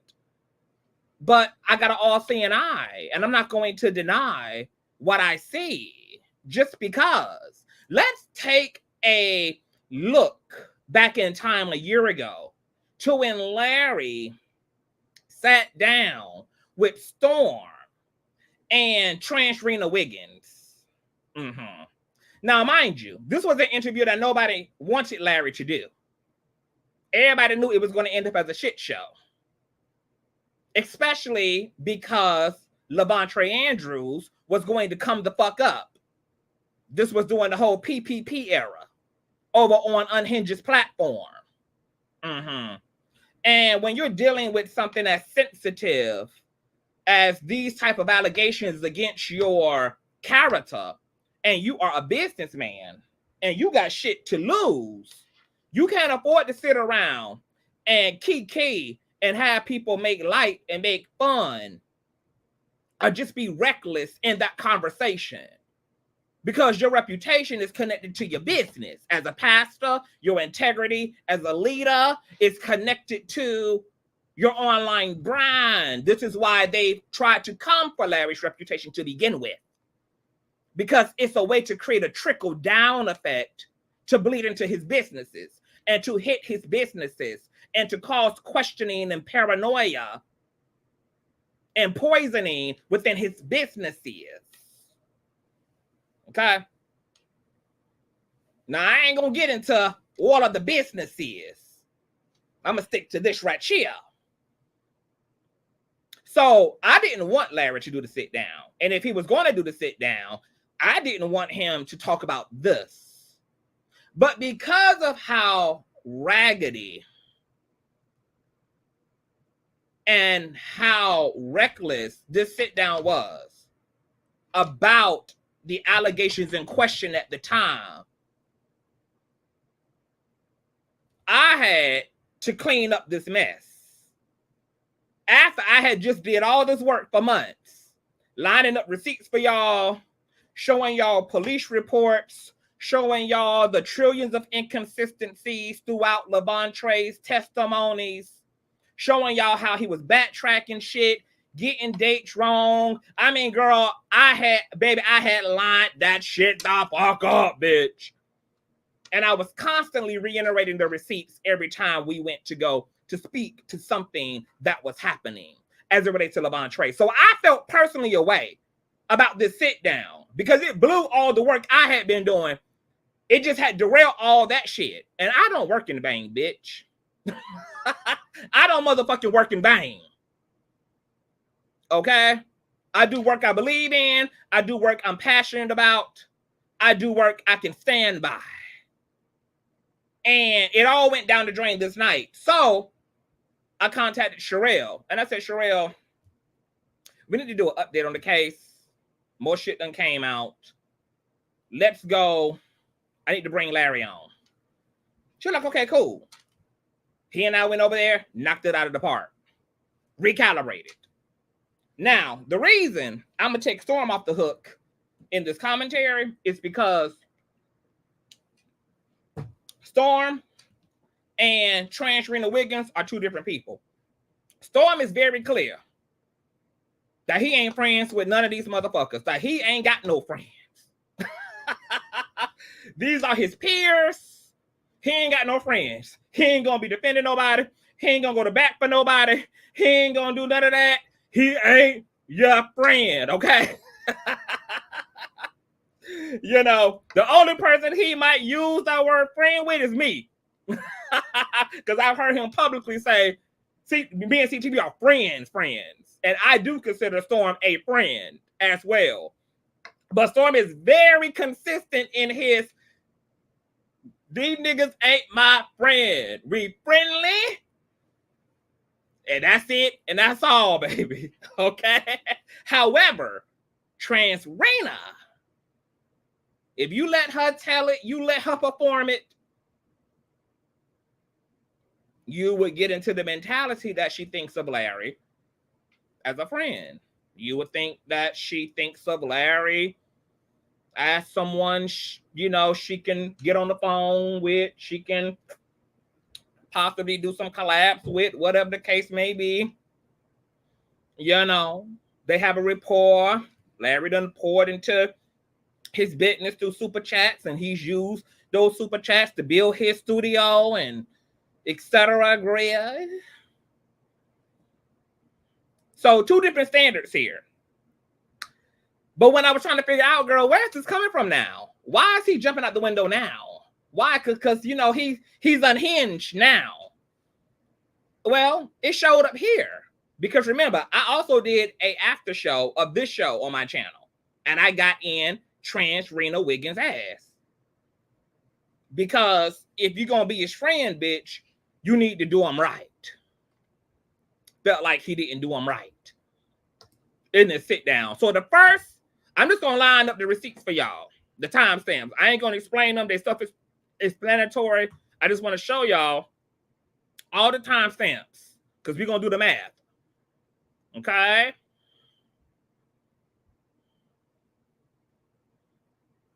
Hold on. All right. Hold on. Wait a minute. Did I do timestamps? Okay, yeah, I did too. All right, so let's go to the 28-minute mark, Grie. Switch over microphone so y'all can hear. This is also fair use of Storm and Rose platform. Where is Miss Fair Use? Okay, then listen to the 28-minute mark. Is this it? 28-minute mark, 49 seconds. All right, listen to this shit. I know, but let me be honest with you too. I watched the interview, right? Hold on, let me put this back on normal speed. He is very convincing. Yeah. If I didn't know you, I would believe that shit. It was too detailed. It was too, he didn't even stutter over the shit. It was just like, well, he's been practicing since 2010. Okay, so here Storm and Armand is expressing to Larry that, look, baby, basically, Levante convinced us, bitch. Levante convinced us, girl. Okay? The nigga is very convincing. He ain't stutter. He ain't do nothing. And you hear Transrina be like, girl, it was way too detailed to not be true. Okay? Let's speed up to the next timestamp. This is a 31-minute mark. Y'all know I don't just do the work, baby. I don't just show y'all the answer. I show y'all how I got to the work, baby. Okay? And you'll see those dates don't match. okay. It's the lie. It's the lie. Okay, so we got to get to the text message. Okay. Yes. Yeah. Because that is what I think fucking a lot of us up. Because for me, okay, well, basically, I don't have it, but I've seen it on the video. Mm-hmm. He pretty much said that he was trying to help you forget that you molested him for the past 7 years. He was trying to help you forget that. And then you responded, but you never addressed the molestation. You just was kind of like talking around that point, and then it was kind of like, yes. Okay. Why would you do that? Okay. He first blamed me or accused me of molestation. Let me tell you something, baby. I want y'all to pay attention to Wiggins' body language, girl. He is sincerely kerfuffled, baffled, and he is just finding it really difficult to believe anything that Larry is saying in his goddamn defense. He's just like, girl, what the fuck is wrong with you? Why would you? Because now they're talking about the Facebook messages between Levante and Larry. Larry is about to explain why he did not directly deal with what Levante had said to him about the molestation, etc., girl. But Wiggins is just like, girl, is giving Team Levante. 2010, I kicked him out of the church. His mama and him dared to come back. I let what mama stayed, but I listened to her for him to come back. He never said anything about that except, I'm sorry, I was emotional. I don't know why I said any of that. And I forgave him. Oh, I didn't want to come back. Mm-hmm. I forgave him. from 2010 to 2017. Okay, now let's speed up to the next time stamp, which is the 30. Oh, it's about to come up actually. Never said anything to me about it till that text message. So I was like, what is going on? I said, this is crazy. Now, mind you, the other guy, HIV, had done the same thing. And I apologize. But I think it's fucking us up because if somebody said that to me, I'd be like, what the fuck are you talking about? I already heard it. I had already heard it before. So I said, okay, let me just coddle it. Baby, look at, I want y'all to look at Wiggins, girl. Wiggins, he can't deal with it. He really believed that Larry is hoodwinking and bamboozling everybody, hoodwinking and bamboozling him, girl. His body is rejecting everything Larry is saying. Let's look at Transrina Wiggins. Let me rewind this back, girl. He's shaking his head to what Larry is saying. Like, no, girl, no. So I was like, what is going on? I said, this is crazy. Now, mind you, the other guy, HIV, had done the same thing. Look here. I apologize. But I think it's fucking us up because if somebody said that to me, I'd be like, what the fuck are you talking about? I already heard it. I had already heard it before. So I said, okay. Let me just coddle it. Girl, And I like it didn't exist, or I just said no. I may have even said something like, I'm sorry for that way. I apologize for how everything happened. You were saying all of that. Yeah, I may have said that because I kicked them out abruptly. But you didn't say that. You didn't say like, I'm sorry for kicking you out. I'm sorry I didn't molest you. Like, so that just leaves like so much gray area, especially if they're already accusing you of AIDS and molestation before. If a person messages me like that, you know this business that we're in. We're in the tea business. Everything will be a receipt one day. Yes. So at some point, couldn't goddamn well I didn't molest you. Yeah. Don't ever play with me like that. Yeah. What day was this? What time was this? Yeah. And I'm not apologizing for shit if it's not clear. Yeah. Because that's 2017, Larry Reid, before I started doing this. I didn't see myself as being becoming this big thing. I was still pretty much trying to coddle all these old men and calling them off. The reason why he sent me the text message is because he was upset that I had cut him off once again. So, okay. Girl, Transrina Wiggins is ready to call her Uber girl. She ready to call her Uber girl. Okay, so when she just can't do it tonight, baby. She was not ready for this on that night, honey. All right. Now I want to fast forward from here to the 35-minute mark. All right, let's speed it up a little bit. I'm showing y'all how I got to the work, baby. Coin. Let me see here. Let me go. All right. I just kept it like that. Okay. But this is going to be very robust complaint with every YouTuber. If you have any integrity, in fact, you can just, in fact, I don't care if y'all tell and believe what he's saying. Just tell the other part too. But that's my thing though. If this is what's blowing me. If he made something up out of thin air and all these people are attacking you, and I'm not saying that you did anything, I'm talking. Right. If he made this up, they're attacking you, you've done nothing. I don't give a fuck where we are, where we're at. I'm telling everything he did because I have nothing to hide. Where are we sparing what he did if you've done nothing? What did he do? Because they're killing you and everybody you can protect him. Like what are you holding back? That's what makes people feel like, bitch, there's more to this because why are we playing this legal game? If you've done nothing. Alala, if you lost, baby, hit the replay and you'll know exactly why we doing it. Okay, hit the replay. You know you came into a stream that's already going on for an hour and 23 minutes and you asking questions. Had you been here from the jump about a live stream that had been scheduled since 8 a.m. in the morning, you would have got here on time with the rest of your classmates and you would have been informed about why we this far into the chapter if you had been here at 8 o'clock on time. But you got the nerve to come in on CP time and then be asking why. Okay? So just rewind it back to get to the why we here. And if you still don't understand, you probably need to be on a short bus reading very short books because maybe your comprehension just don't extend that far. Okay? I ain't doing nothing to this nigga. This nigga's crazy. This nigga's on meds. He was over there playing with himself, wearing my clothes, putting on pantyhose. That motherfucker's a weirdo. Like, if I've done nothing, I'm confidently standing in my shit saying, I ain't do nothing. And you can check all my shit. Bank accounts, receipts, text messages. Like, it feels like something, but it feels like something is there. Okay, now y'all hearing this. Girl, he is shook, girl. It's something. It's something. It's something done happened. Something. I'm building the case. I'm showing y'all the work to the answer. Okay? We don't just present answers. We show you the work. We show you how we broke down and how we got to 21. How we got to 21.5, okay? You just heard it from him. It got to be something. This man ain't just saying this shit about you. I don't care what you're saying to me. I don't care how many receipts it is, girl. I'm letting you low-key know. I believe it. And you really sitting here to convince me. That's the energy and the posture of Transrina Wiggins. Now let's speed up to another timestamp. Because we doing the math, baby.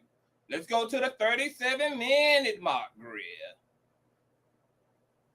Listen to this. Some didn't Patreon, but I'm holding the clencher. For the court. For the court. So, okay. And as long as, because that was the thing. As long as you're going to court, I'm going to court. Not just with him, though. Period. With your ex-friend. Well, Now I have questions about that. Okay, so now Larry is expressing that he's taking Transrina Kibi to the courts, girl. He's going to sue the shit out of her. He's absolutely going to sue the hell out of Transrina Kibi. Okay? Transrina Wiggins is somewhat relieved by this, obviously, because he would be very invested and gawking and laughing and dragging unhinged over getting sued by another content creator. It's not that he really gives a damn about the situation at hand and Larry really clearing his name, because as far as he's concerned, he already believes Levantre, okay? But if Larry gonna sue Transrina Kibi, hey, that he also gets to click in the view off the back end of that. So he want to make sure you sue this bitch I can't stand. Sue her, okay? That's more about Transrina Wiggins than it is about Larry getting justice. Now, I want to fast forward to one more timestamp. Then I'm going to put it all together for y'all. Let's fast forward to the 1 hour and 8 minute mark. Because y'all know, we don't just pull shit out of our asses, honey. Okay? And if we got to, we going to even have an informed piece of shit coming out of our ass. Okay? If we going to do receipts. If we ain't got empirical evidence, we going to have circumstantial evidence. If we ain't got circumstantial evidence, bitch, we going to at least have a well-informed opinion. All right? In this case, girl, we got empirical and circumstantial evidence. Existential threat. Because now he done jumped out the window and finally said it. And now I'm taking y'all back to the beginning, girl, of why he meant to say what he said when he was dragging official king Puzzy. Okay? Because take it on back. I'm from each other. Bitch, let's be very. I say the same for you. You do a lot of talking about Larry Reid. But bitch, y'all not too far from each other. Talking about Larry Reid. But bitch, y'all not too far from each other. Okay, now let's go to this last timestamp. People think a lot of them are my fans. Yeah. But what if one ain't? Yeah. So in order for them not to get a lawsuit, they work for a profit. Levantre will be sued again. And Tasha K will for sure be sued. Absolutely, because malicious intent. Did you get the audio on me and her when she called me about this? No. What she said? It's a whole. You talked about it, but I didn't hear the audio.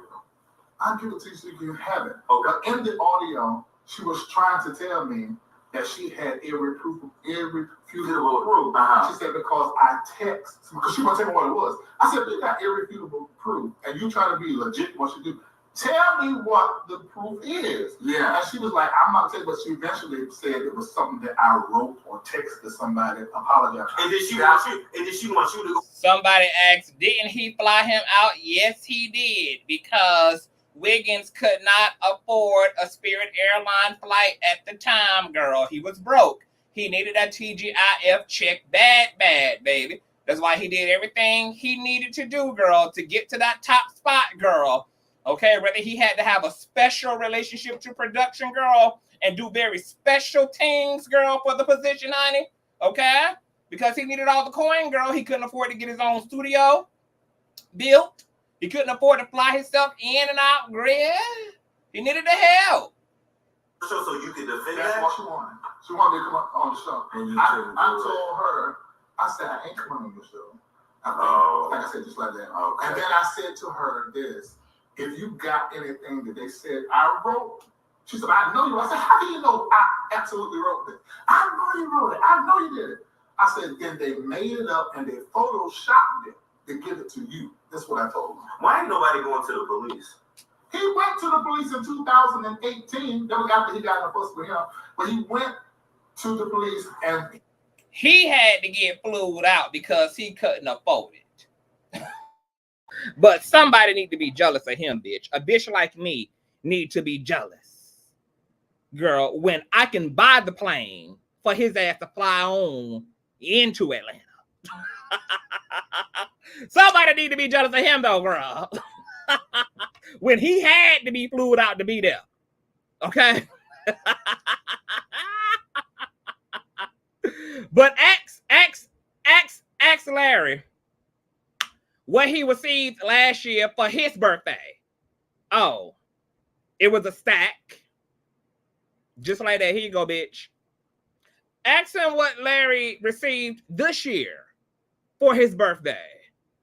He received over $1,400 worth of fucking gifts. Okay?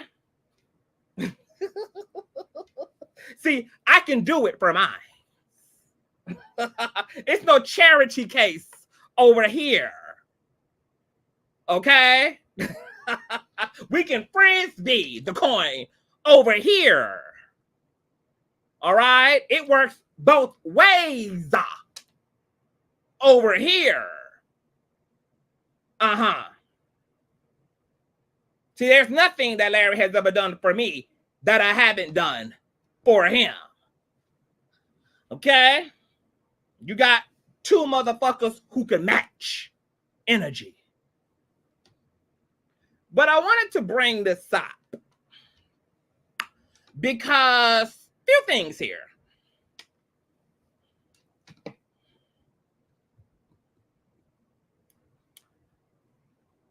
Look at how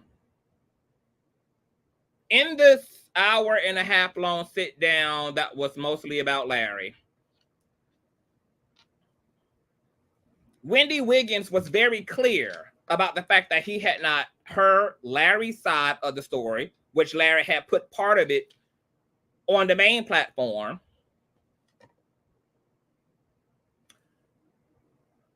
He had not heard Larry and the entire church come together in Larry's Patreon to talk about their experience of Levante.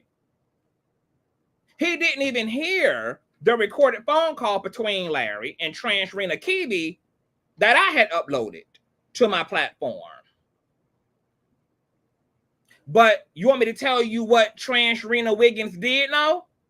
He knew every fucked up, diabolical, low-down, inflammatory, shame-driven allegation that Levante, his mammy, and Levante's brother had made, though. He had made sure to tune in, bitch, to keep up with every salacious, grotesque detail that came out of these people's mouths about Larry, but had put zero effort, zero energy, zero integrity, journalistic integrity to everything that Larry had put out and said in his own defense, this is how you know. What's going on, Beach? Hey, boo? That a bitch ain't your friend. When they're very clear about everything your enemy had to say and your op had to say, but if you had to put a bitch on the stand to recount and quote anything you said in your defense, girl, it's sitting on 0.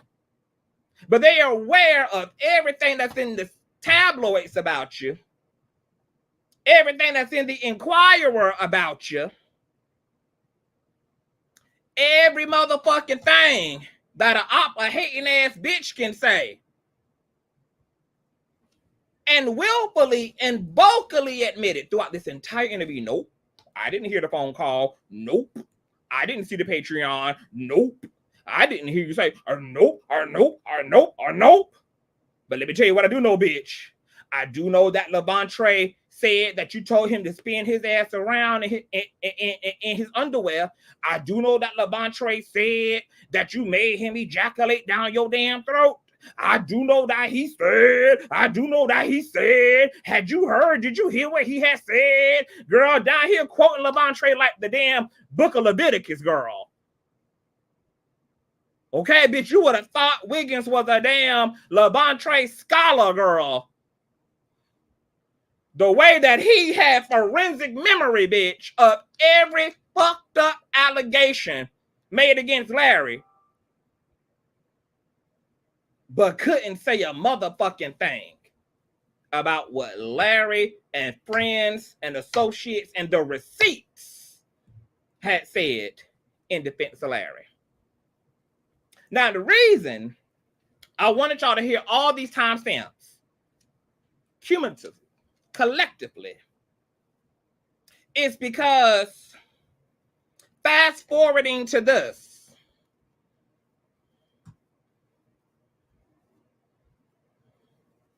Can I say the same for you? You do a lot of talking about Larry Reid. let me switch it on over back. Hold on. When forward a year later to this. Y'all not too far from each other. I say the same for you. You do a lot of talking about Larry Reid. But bitch, y'all not too far from each other. Uh-huh. Mm-hmm. Mm-hmm. It all makes sense, right? Because this, my friends, was always in the building. This energy, this posture, this perspective was always there. But the reason Transrina Wiggins never wore it on her sleeve is because she too LA fake and she's too desperate for Hollywood and for association to shakers and movers. And then to make the benefit even greater, she's able to financially benefit from Larry. So she didn't want to wear what she really felt outwardly, even though she could barely contain it as her personal truth. Because what she did in this sit down with Larry and Storm is basically tell Larry to his face in a very friendly way that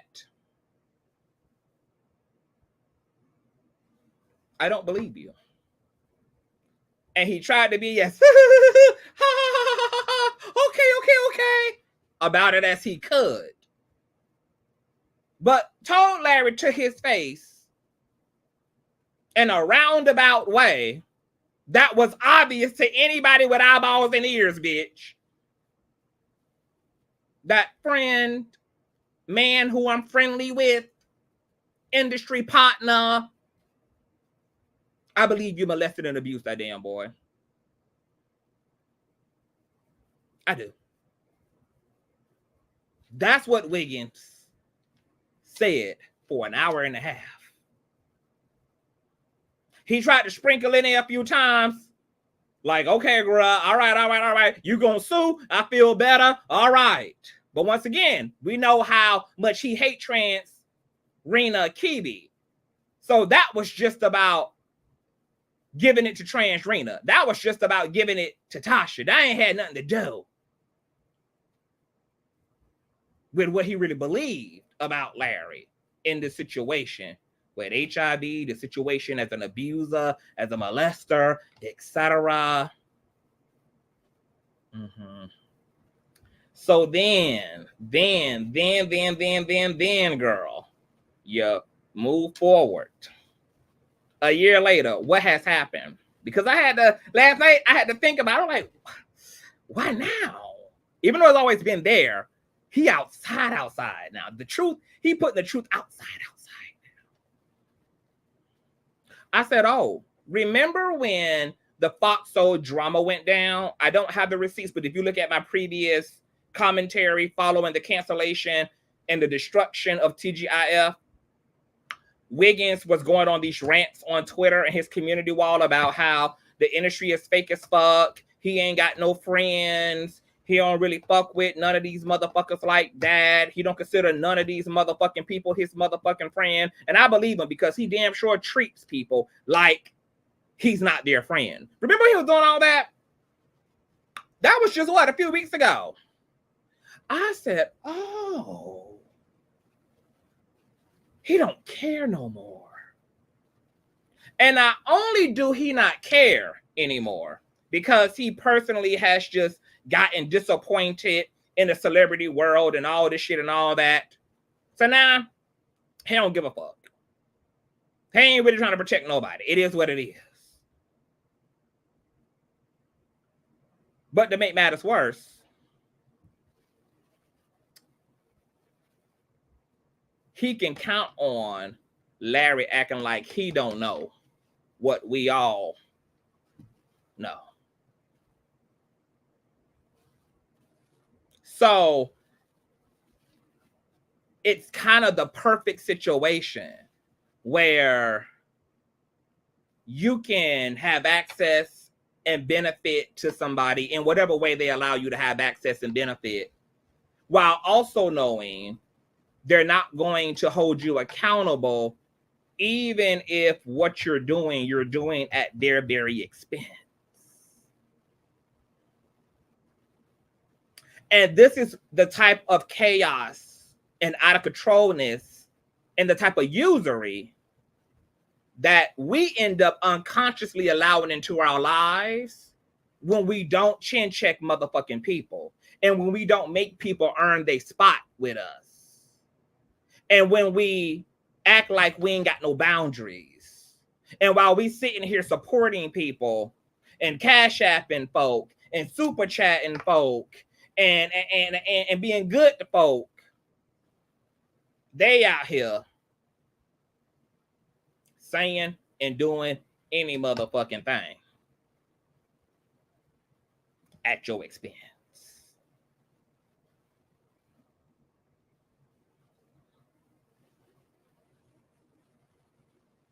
So I can't really also feel bad for Larry, because let me tell you the real reason why I needed to do a segment on this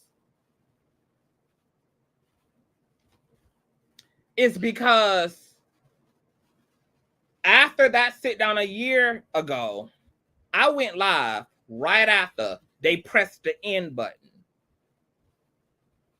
And I told Horseface via my platform how what he did was reckless. It was unconscionable, and that he would have never, as high as his standards are for the people that he associated with, he would have never allowed a bitch to play in his face the way that Larry allowed him to play in his.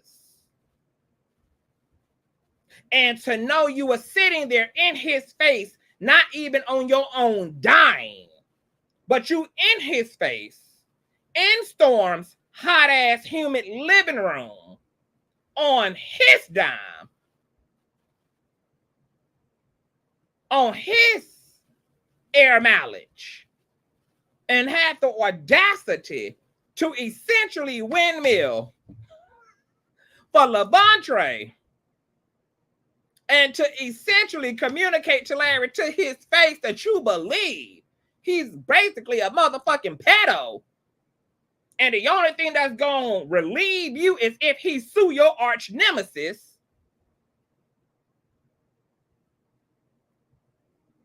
That is just low down. That is just unbelievable. That is so, like when you can give a motherfucker gold and they would take that gold bar and smack you in the fucking face with it. That is the full manifestation of a bitch's character and a bitch's intentionality and a bitch's narcissism and a bitch's low vibrationalness.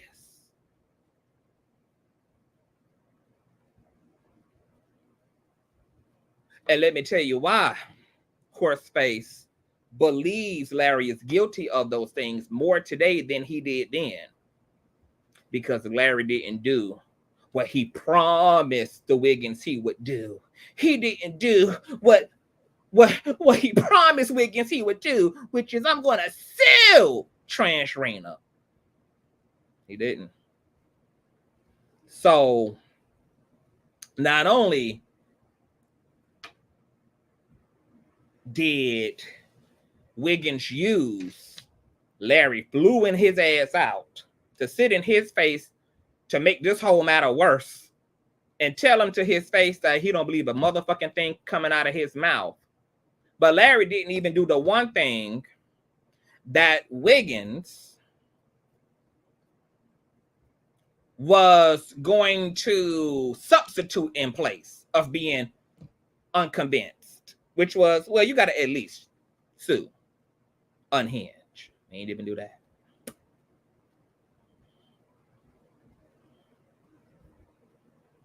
So now, as a result of his frustrations, because Cardi won't let him in, Transrina friends with all,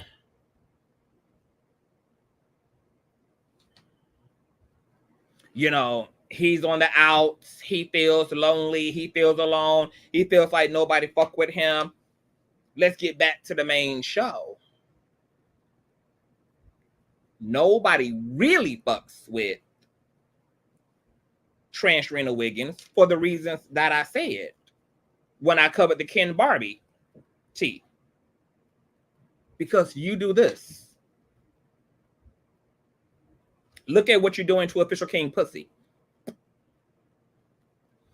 You tried to bully Cardi B into restoring friendship with you by threatening to expose very personal things that she confided in you in and shared with you and that transpired between you and her when y'all was associated. Jason Lee put you in rooms you can't even put yourself in, and you turned around and flamed his ass up simply because you felt he was copying you because he got a dog too, just like you got.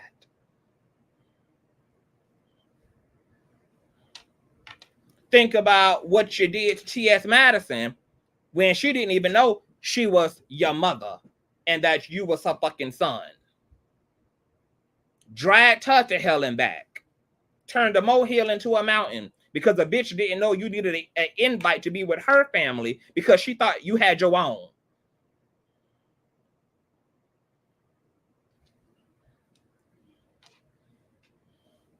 Look at what you did to Nikki. After she sincerely shared your video on Twitter, etc., and then you turn around and fuck that up and then try to op up with Cardi just to spite her. Then when You couldn't get what you wanted out of Cardi. You tried to go back to Nicki just to spite Cardi. Now you're back trying to beat up It's the flip-flopping, insincere, on mad day, I'm going to burn down the house dynamics that allows everybody who you would ever associate with to deal with you like this. Arm's length, bitch. You might get to the living room, but you'll never get to the bedroom. You might get to the front lawn, but you will never get into the center of the castle. Because you have continued to move in unintegral ass energy. You have continued to show you have no emotional strength, no emotional intelligence, no emotional and mental discipline. You throw tantrums like a fucking 2-year-old and then think you're going to be treated like an entrusted grown-ass man amongst people who got real shit to lose and to live for. And nobody has been able to behave how you behave and get as close as I can get to the people that you want to be close to.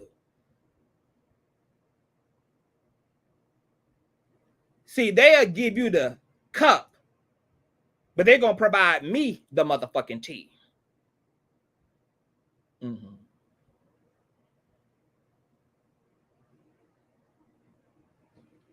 You don't realize that you're the one who wants these special relationships. And you're the one who wants to be at the table, at the table.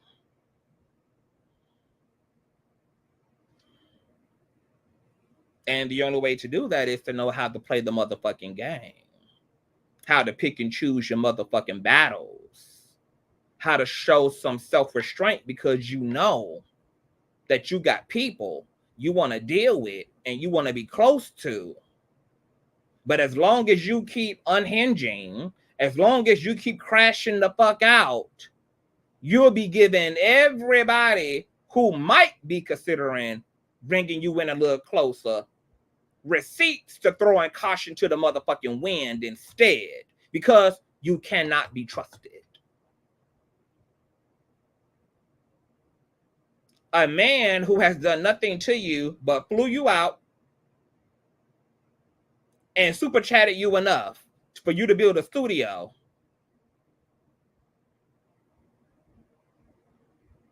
you are saying it's the equivalent to your ex-childhood best friend who you are accusing of being an abuser and a child molester.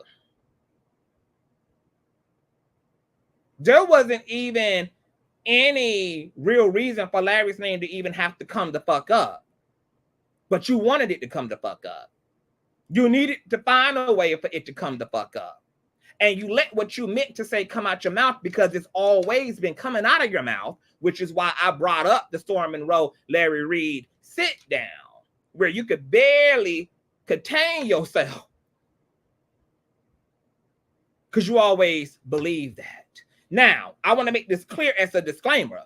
I don't give a fuck about whether Larry and Transrina Wiggins has a friendship. I don't give a fuck if they 69 each other, swallow each other nut, and get married tomorrow, bitch. The only motherfucking reason I wanted this segment and to highlight this is because the night I went live and I gave a review of this sit down and told Transrina what he could have done, since he considered himself to be very friendly to Larry, some of his bikini bottom fans, and he would later take to his platform and tried to make it seem like I was a hater because I saw what I saw. Tried to call me pressed. When, bitch, there's no comparison between your relationship to Larry and mine, bitch. I'm essentially Larry's Ken Barbie girl. Just to give you a practical difference between me and you. Okay? That's the big difference, bitch. I'm Larry's Ken Barbie girl. Okay? Let that refresh your brain completely, just to give you a complete and practical idea of the difference, girl, between you and I. And them hoes called me a hater. Them hoes said I just didn't want Larry Reid to have no other friends, and this, that, and the third. And them hoes did and said everything they had to do to make it seem like what y'all now have heard for y'all own ears finally just come out clearly. Wasn't in the room abruptly and explicitly a year ago when I called it the fuck out.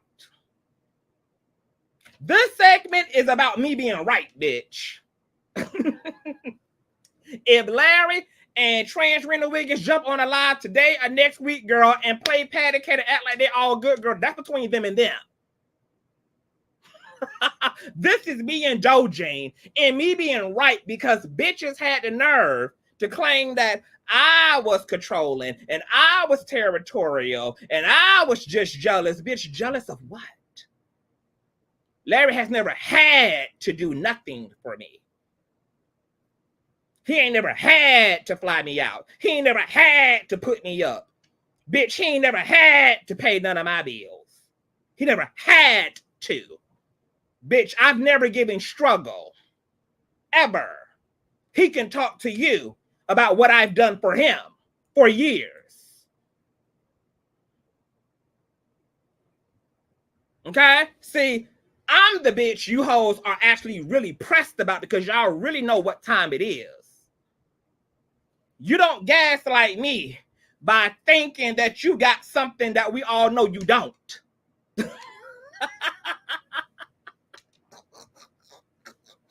And if we ever need to go receipt for receipt, bitch, on what it really gives, we can.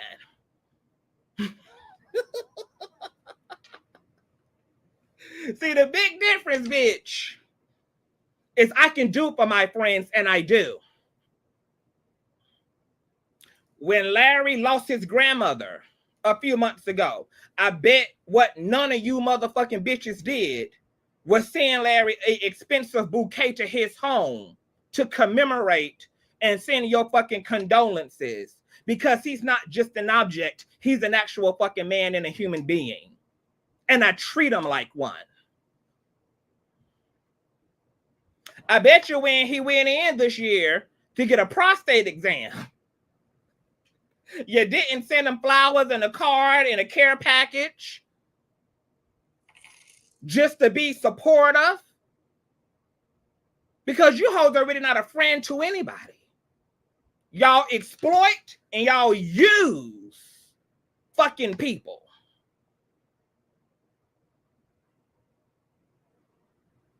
If there's nothing for you to benefit from, you hoes don't be nowhere to be found.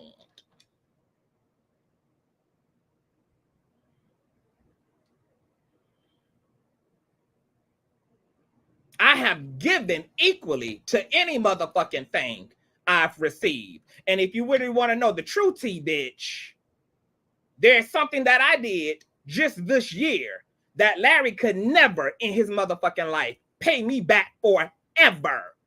He would have to give me his motherfucking liver and lung to do so. So any of you raggedy, bad veneer, wide mouth, power pussy, flat smush booty, bottom ass hoes on the internet, girl, thinking you can heist up a picture of you and Larry and it's gonna make me jealous.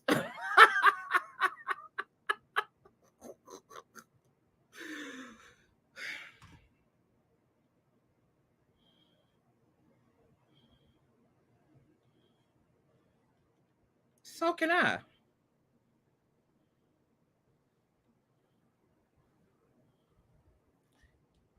If you ever really want to go receipt for receipt and round for round,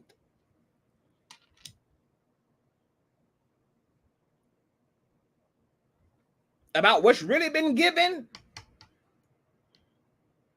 about what's really been exchanged, bitch, we can.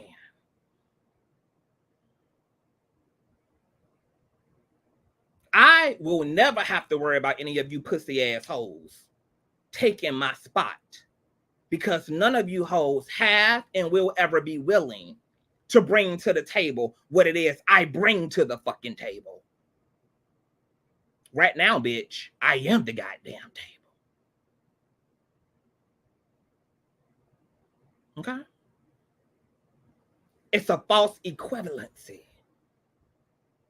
And you only really show how pressed you are, bitch, about what you know me and Larry got, when that got to be your go-to. I was on your neck, bitch, not because I felt the way about the friendship, not because I didn't want Larry to have no friends, bitch, because as long as you hoes treat Larry right, bitch, you're all right with me. That's why it wasn't a problem until it was a motherfucking problem. Larry can tell you his motherfucking self, bitch. CTV ain't never, ever sat around me and just pointed a bitch out to hate on. A bitch always had the strike to get struck. A bitch always needed to swing to get hit, bitch. When you hoes doing right, you're all right by me, bitch. When you're being reciprocal and you're doing right by them, bitch, you're doing right by me. And whether he holds you hoes accountable or not, bitch, I don't shit what Larry eat. So he can act in denial. And he can choose to do it how he do it, however he gonna do it when he do it, boo. But bitch, I don't play none of those games. I don't act like I like you motherfucking hoes, because I fucking don't. And I'm clear and concise about why I don't. And it's not going to be until that behavior changes that I change my motherfucking attitude. And if he want to continue once again to play footsie with you hoes, that's his motherfucking business. Okay? You hoes are snakes in the grass. And now you're not even in the grass because, bitch, I done mowed that motherfucker. So Larry gets to play the game in an informed way now. And that's why you girls really don't like me. Because you bitches know that as long as I exist, you guys know that as long as, bitch, I'm the right hand to Larry, you bitches know that as long as I stand, that you're always going to be frisked before you come in. That you're always going to be patted down. That whatever you're trying to sneak into the club, girl, whatever you're trying to conceal in your purse, whatever you're trying to conceal, and not just Larry. Storm got that from me. T.S. Madison got that from me. All my niggas and bitches on this motherfucker that I fuck with, Sherelle, bitch, they all get a real bitch out of me. Okay? Larry ain't special in that sense that it's a CTV exclusive. CTV do everybody he fuck with. Do them well. Okay? That's why I'm not on my third mentor. That's why I'm not on my sixth mentor. That's why I lasted more than 27 motherfucking days, bitch. I know how to maintain, sustain, and keep motherfucking relationships. Every bitch I'm connected to on this motherfucker, I'm still connected to. 4 years out, 5 years out, 6 years out, 7 years out, girl. Ain't been no back and forth. Ain't been no round of motherfucking bout. You hoes, when I did that review, thought I was controlling. Ask Larry, bitch, if I'm controlling or not. Ask Larry, bitch, if I've ever had an issue with a bitch that didn't have an issue with him first. Ask Larry, bitch, have I ever just caught him and pointed out an innocent person, girl, in his circle, girl, and just started getting carried away? Okay? I see you hoes. And today was Vindication Day. Because I clocked it then. And here's the thing about being a prophet. The thing that makes us different from ordinary folk is that we don't see molehills. Molehills to a prophetic bitch is a mountain. That's why it didn't take him to jump out of the window fully and testify to it, because it was blazing when it was this small to me. What's this small to a ordinary person is this big to a prophetic person. We see in landscape mode. We see the end right in the beginning. We see the alpha before it becomes omega. So it don't even take shit snowballing and snowballing and snowballing and snowballing and becoming bigger for a bitch to have already clocked your shit.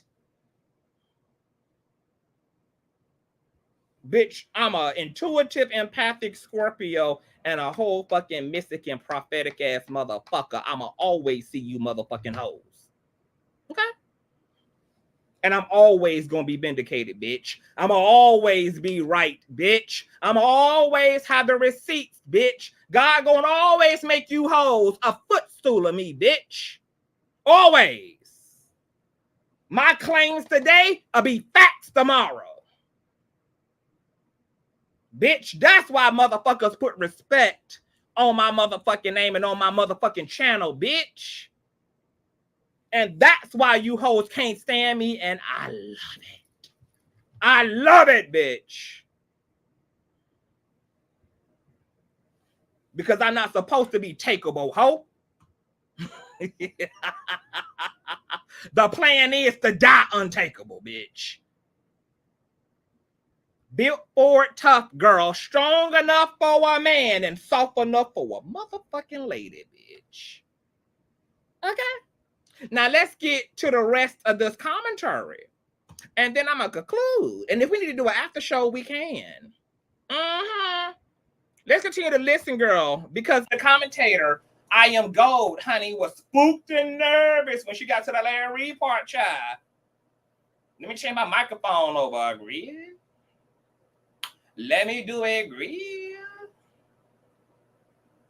All right, listen up, child. Bitch, let's be very... Wait. Talking about Larry Reid. Pervert. Can I say the same for you? You do a lot of talking about Larry Reid. But bitch, y'all not too far from each other. Bitch, let's be very... Wait.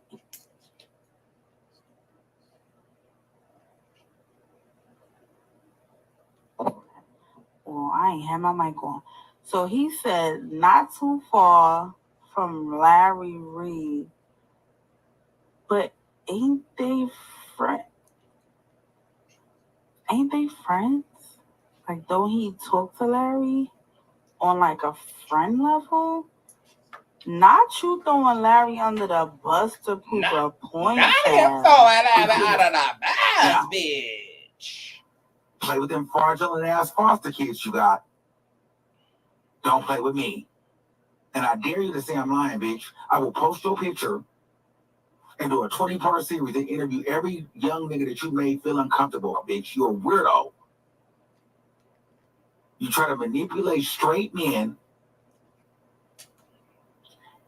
into having relationships with you. Then you try to play like you don't know how old they was when the shit come out. And then you do it all under the guise of, oh, that's my grandson, that's my nephew, you weird ass bitch. And if you feel pressed about it, bitch, press play. Press motherfucking play, ho. Now, I can never be jealous of a bitch who's jealous of their own sister. Are you kidding me? Oh, Tasha K, back to you. You don't remember?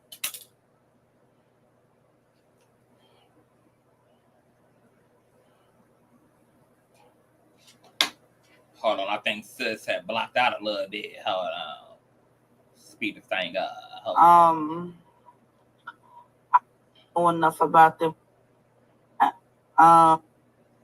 No, be friends ever. Will always be. There is something there that I don't understand. Like, I just don't. I can't put my finger on it. But let me see. See, because he does okay, I gossip, think she's so done. he does commentary. Okay, so she just gave us the highlights, girl. She gave us the clip notes. And once again, I want to go over what the heck Transrina Wiggins said about her childhood friend, girl, because there's something even more fucked up about all this. Okay, let's go through the allegations, child. Let's go through them one more time so that we clear, agree. Okay, Wiggins claimed that Official King Pussy was high on crack at a in 2018 at a Pusha T after party, caught something in the water. Said that niggas around Official King Pussy die every month from an overdose. Said that Official King Pussy has a harem of underprivileged, underage, meth head black boys around him that he tries to fuck off on and slut on in exchange for keeping them high and cracked out on drugs while they pass away in his bed next to his fat, funky ass from an overdose.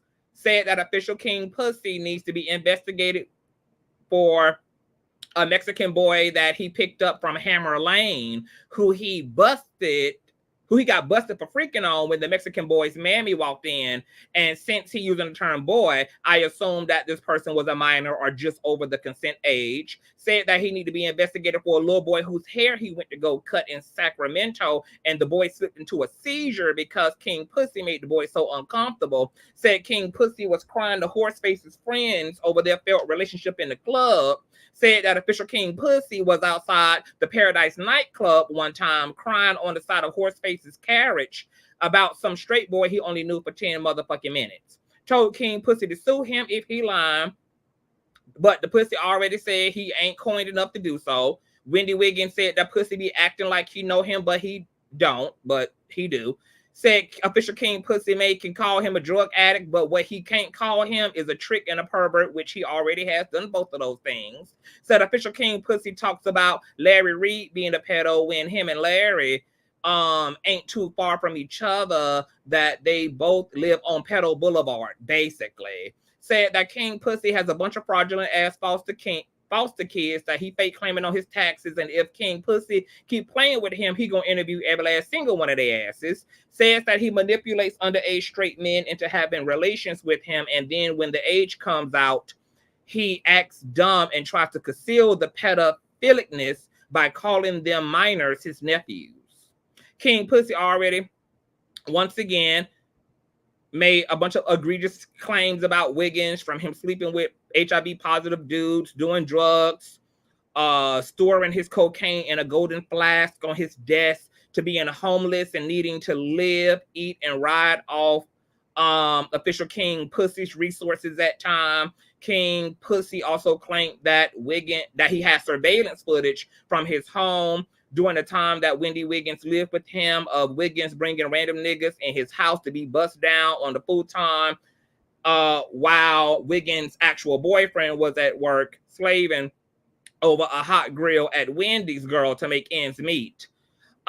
King Pussy also released a series of text messages between himself and Wiggins, where Wiggins can be seen obsessing over the cockeyed one during one of their face-offs, where Wiggins was encouraging King Pussy to go off and to really drag that bitch, okay, get vicious, malicious, and low down with it, while also wanting King Pussy to do it in a way where it couldn't be traced back to Wiggins, okay? It was the classic throw the rock, hide the hand. But before we show those text messages, I want to expound upon something, because I did get to listen to a little bit of Official King Pussy's clapback, and Official King Pussy basically KO'd Wendy Wiggins when he said, so you're telling me that you had a friend 13 plus 15, 20 something years, however long it's been, girl, who keeps a harem of underprivileged, underage boys around him, who exploits addicted men, who has literally participated in murdering and unaliving men, but yet this was your friend. That's it. That's all. This was your friend. Your friend who you knew for years was into this type of behavior. Your friend of all these years who you knew got down like this was your friend, though. The same friend you came on to Chasing Reality and was so fake happy for being on the show. Your friend who you've had on Boys Chat. Your friend who you've lived with. Your friend whose content you promoted once you got tired of him begging you to help him.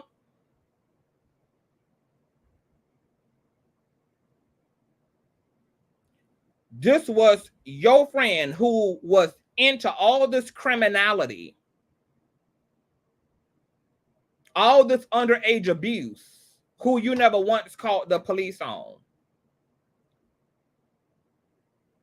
When I tell you what's worse than what he said about Larry, because fuck Larry. Like, him and Larry are just friendly, whatever. This is his friend. If Horseface had any level of integrity, the moment, bitch, any one of the 12 allegations you made against him became manifested was when you should have clipped the friendship. How can you say all these fucked up ass, sick ass, diabolical things about a person, but you draw the line with them doing content with bitches on the internet that you don't like?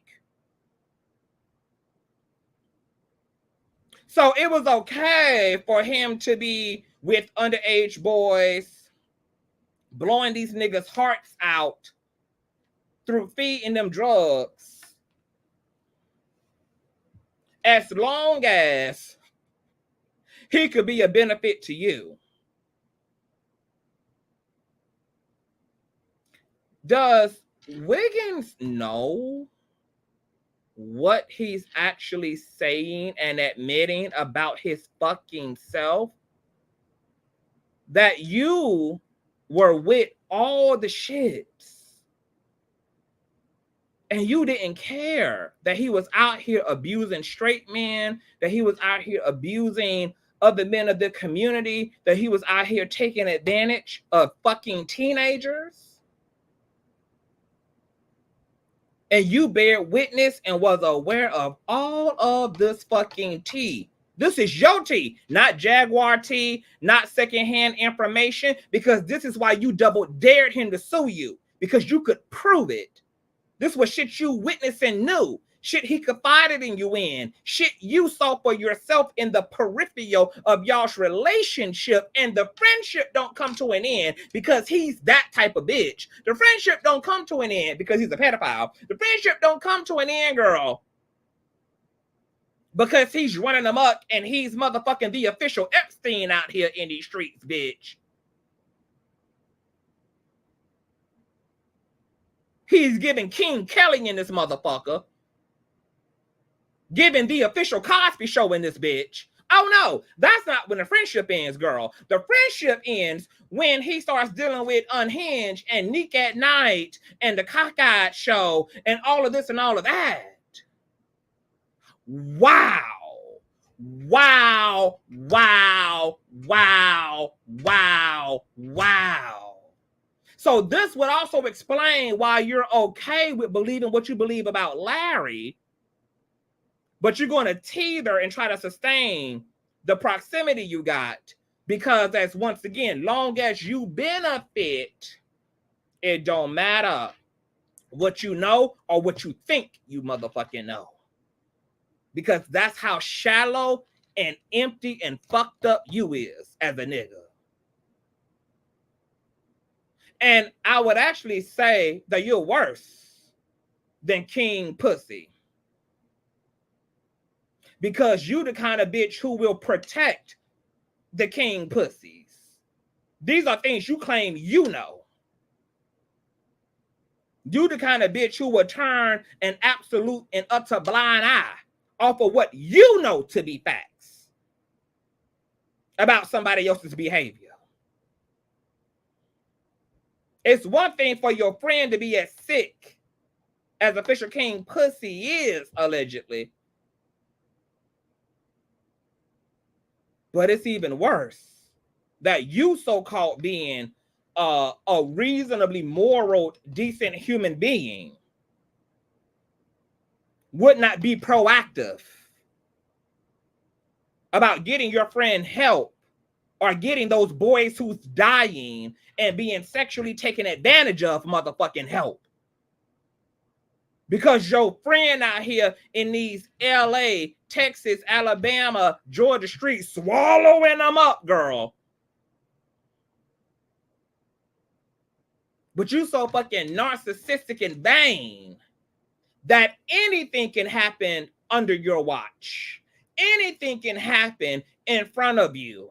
And as long as it ain't got nothing to do with you, as long as a nigga's behavior don't have no direct effect on you, it is not your problem, bitch. You are dangerous. And nobody needs to take your spot. Your spot has already been taken, bitch. You're going to bust hell wide open. Don't worry about the spot amongst man, bitch. You better be worried about your spot amongst the damn book of life, girl, and whether your name is going to be on any of the motherfucking pages, bitch, because your own sick-ass, twisted, diabolical, narcissistic behavior, bitch, is what's going to have you in an eternal oven.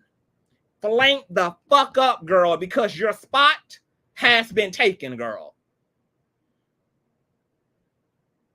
The fact that you hoes be worried about a spot amongst man and not even y'all own soul salvation is exactly why, bitch, I will remain a solo dolo bitch who wants nothing to fucking do with these actual fucking weirdos.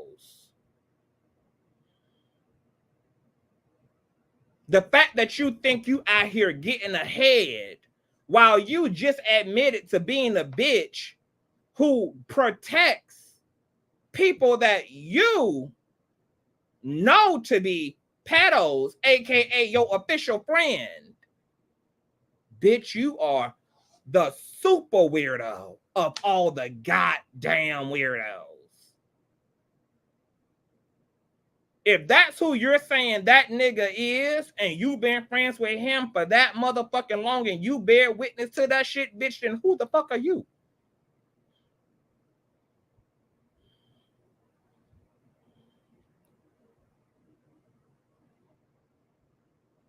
It ain't even no bragging rights to get ahead in this world when we also see that evil gets ahead in this world too, bitch. Let's talk about it.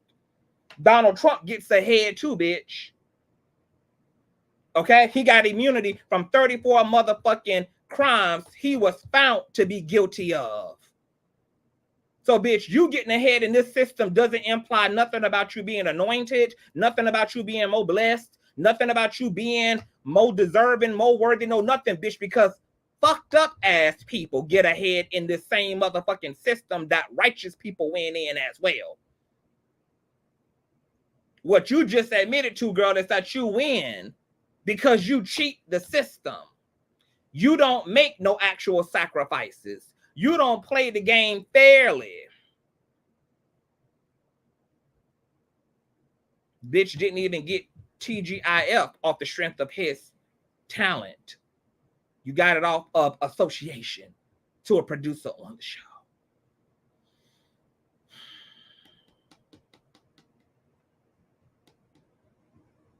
When King Pussy said that one biblical line, bitch, is that if you just said all that about me, bitch,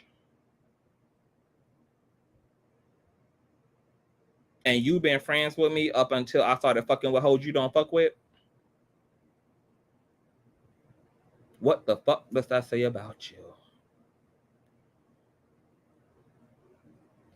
Case closed. Official King Pussy won, bitch. He won. He won, bitch. He just reduced, bitch. He just reduced all you did to zero gravity, girl, to a zero gravity point. He won. How do these people think they're doing their big one? By talking about all of the demonic shit they allowed and permitted and bear witness to and greenlit and supported up until Mad Day. And you think you outing another bitch.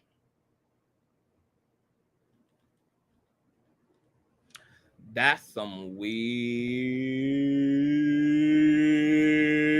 shit, bitch. I want to go over one more thing, though. I want to show you, let me tell you something, baby. Thank God for wokeism. Baby, because as soon as all these hoes showed me who the fuck they was, bitch, I hauled the fuck ass. Oh, yes, I did, baby. I hauled the fuck ass. But let me show you these text messages that Official King Puss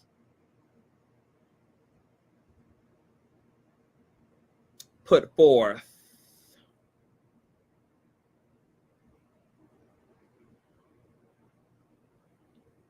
About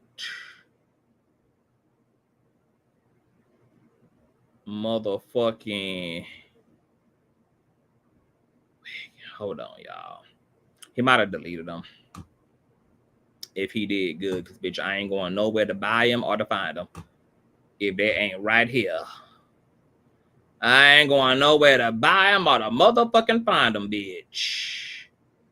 Okay, yeah, they right here. Hold on. Let me show y'all this shit. Shit, it's weird, girl. These motherfucking hoes are weird, bitch. When I'm talking about you gotta protect your motherfucking energy, girl. When I say you gotta protect your motherfucking energy from these bitches, girl, these bitches are fucked. So he posted these text messages and he added the Cockeyed Show. You must want me to make him cry again. So apparently, as you guys can see here, these are text messages from Transrina Wiggins, girl. And I don't know what the full context is, but this is what I surmised and gathered through context clues, is that one day, Official King Puss and the Cockeyed Show must have been communicating. And I don't know whether Official King Puss had jumped on his station head or jumped on his YouTube channel, because I do know that they had a sit down at some point, or maybe a few sit downs. At one point, they almost kind of got cool even. And during one of these interactions, girl, allegedly Wiggins was texting Official King Pussy, basically trying to get him to effectively go in on the Cockeyed Show in the middle of King Puss and the Cockeyed Show exchange. So according to the first text message, you see here, it starts off with, came on to him, oh wow, he uses his subscribers money to pay for sex. Okay. This apparently is the Cockeyed Show over on Station Head. The Cockeyed Show has been very vocal about traveling to the 7-Eleven, looking for homeless men outside of the Chevron, and allowing them to wash their asses and to sleep over for a good meal in exchange for dick. Okay? So they were sending tea to each other, and then as they are going in their back and forth, Wiggins is like, great recovery, girl. Click the link to prove it, and let them know that if they are watching, if they try to remove or private the video, you already have it being translated, and move on to the next of the tea. Why is everything about me? That's Ricardo, my ex-moderator, fired for being messy. Okay, so Ricardo was one of Trans Wiggins moderators. Okay, shout out to Ricardo. Then they are here. He's sending cockeyed more shit, and official King Puss. I mean, he's sending official King Puss more shit. I think it's another clip of the Wiley Show, probably embarrassing his goddamn self that Wiggins want King Puss to exploit. King Puss replies, "What's the purpose?" He said, "I don't know. He ain't saying shit. It's because he saw you pulled up my video." And then King Puss says he's not saying nothing at all. Do you say something crazy in the interview? He said, "No, it's pointless." Official King Puss says, "But we support each other, so his claims have no merit." Okay, then he's saying, "You're doing great, girl. You're doing great." Cockeyed's moderators are pressed. Keep going. Pull up a pic of him dressed as a woman. Okay, so then he sends King Puss the ammo of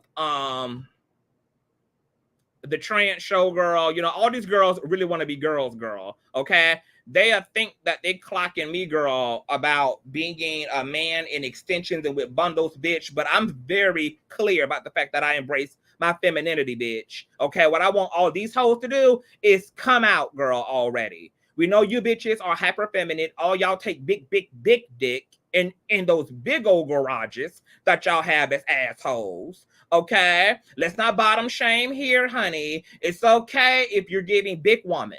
Okay, you're giving big clitoris energy, girl. None of you hoes give masculinity to begin with, girl. So the fact that y'all always be trying to effeminate shame the girls when you hoes find any reason to be in a wig, just like Trans Wiggins, girl. This is the second time she done threw on a wig, girl. The first time she used me as an excuse, girl, to be in a side piece bust down, all green side piece bust down, girl. Okay, then she used Dragon Transrina Kibi as an excuse, girl, to be in an old nasty 27 plus piece, honey. Okay, same thing with the cockeyed show, girl.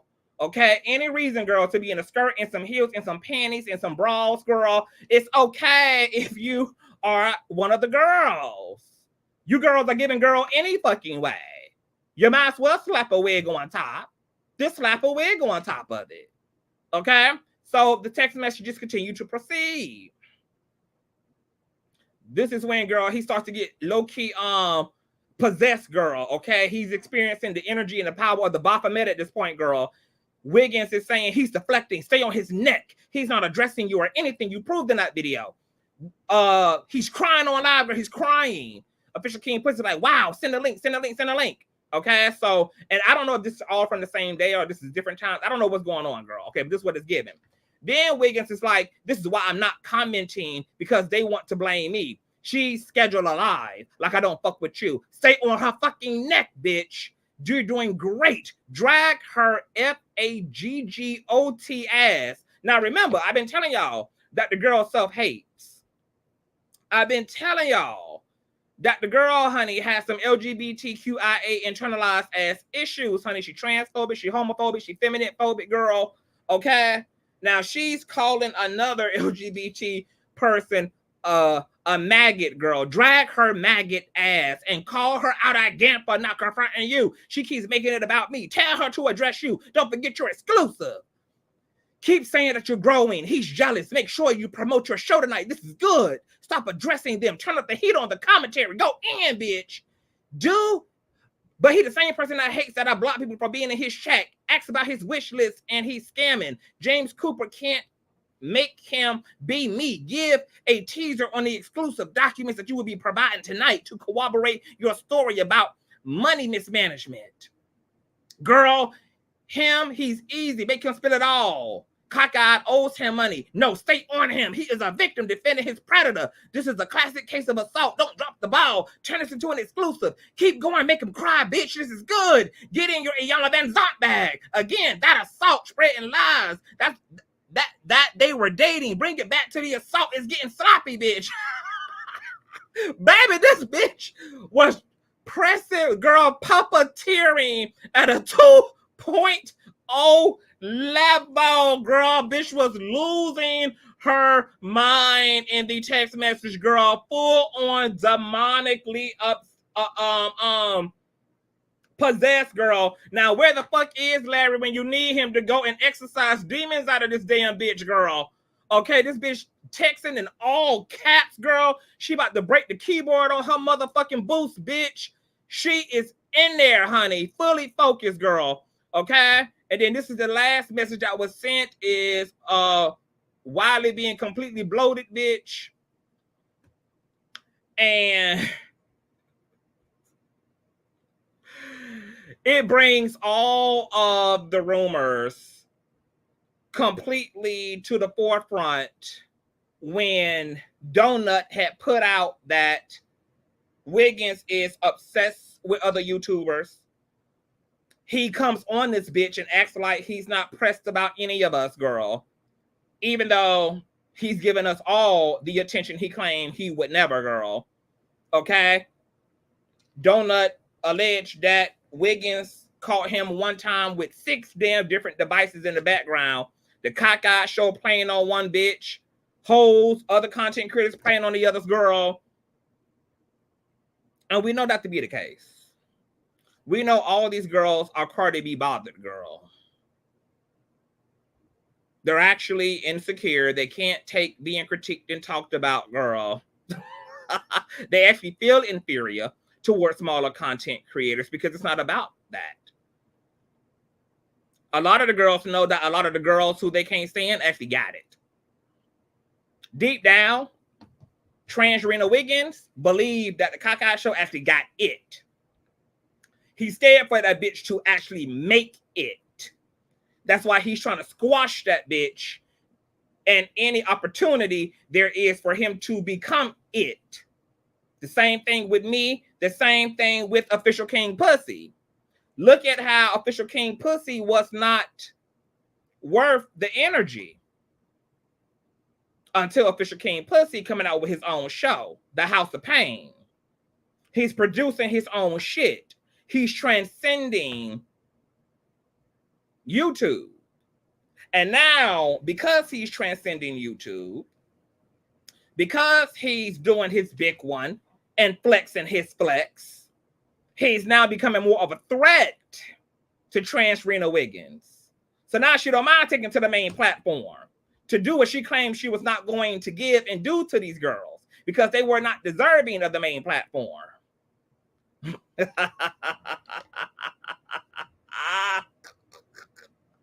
And it's the same thing with the Cockeyed show, the Donut show, the Consciouztv show, and all the rest of the shows. That girl knows who's coming. And that's why she's bothered. It's why she can't take us not liking her. She can't take us critiquing her. Okay? She can dish it, but she absolutely cannot take it. And the funny thing about it is, going back to that comment that she made earlier on in her commentary about how Official King Puzzy likes to op up, last year or year before last when they fell out, guess what she did?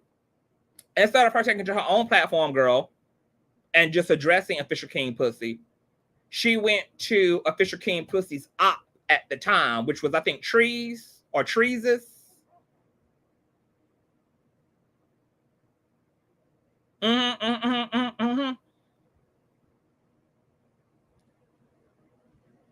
But Unhinged and Official are weirdos for opting up. But rather than you fighting your own battle with King Puss, you went and pulled up on Trees' platform, who was openly beefing with King at the time, and dragged him and used her platform to speak through instead of handling your own shit. It's the hypocrisy, once again, of our democracy. I just got a message that it's crazy that the fans that come to see you get timed out by moderators supporting their own products and upping content creators that aren't you. You you need to check those folks you give wrenches to. Okay, so what my moderators know to do is the only content creators we support are the ones I fuck with. You do not get to come over here and talk about the ops. You don't get to promote the ops platforms. But, you know, if they're not an op, y'all allow people to, you know, to put people names in the chat. Y'all just can't put the ops. Y'all can't pick up the ops over here. That's what y'all can't do. Okay? Anybody else who I'm neutral on, I don't know them or whatever it is, honey, y'all can do it.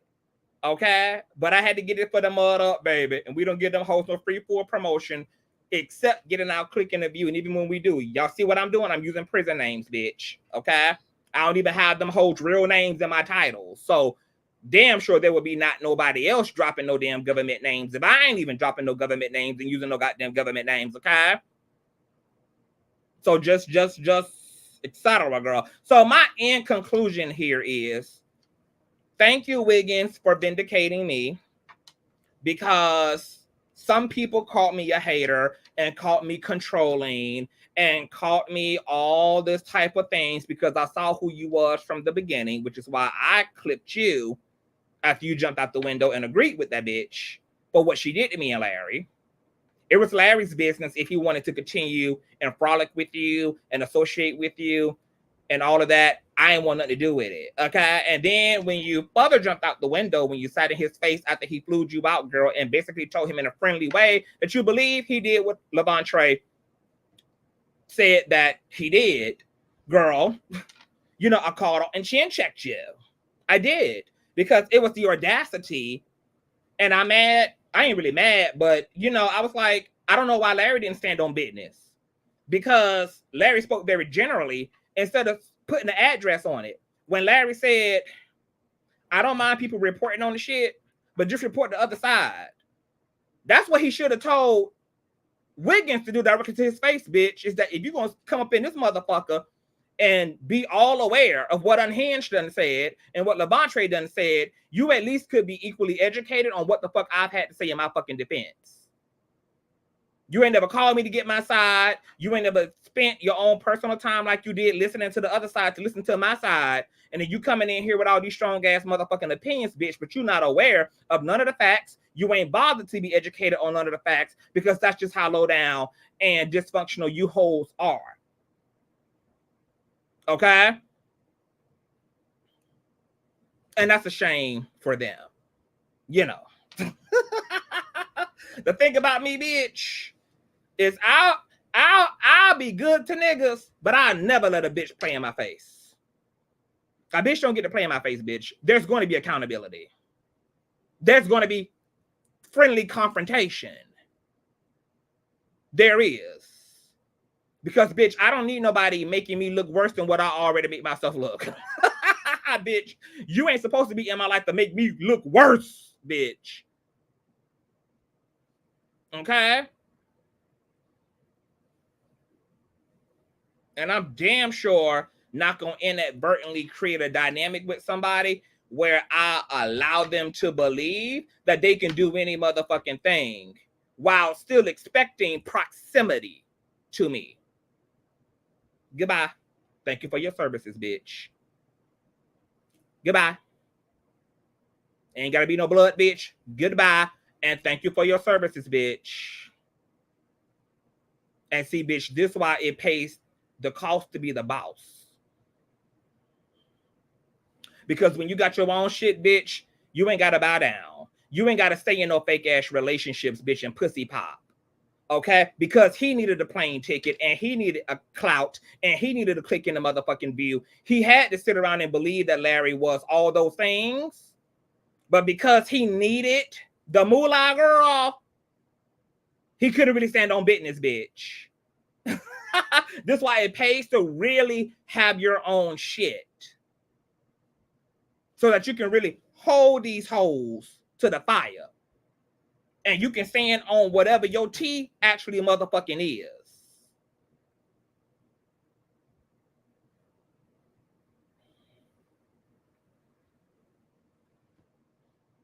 And as far as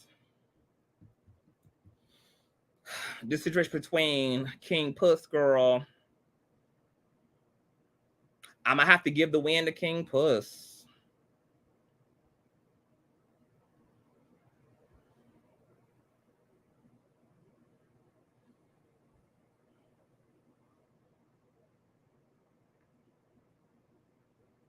Do I believe that Transrina Wiggins has a golden flask of Coquiana somewhere in her home? Well, she didn't absolutely refute it. You know, it's funny that all this fever she was given to Larry about proof, bitch. She ain't provided none to vindicate herself. She ain't held herself to the same standard. Go do a hair strand test. Prove you not coked the fuck up. You said you got a golden flask. Show us what's in it. Or own what's in it.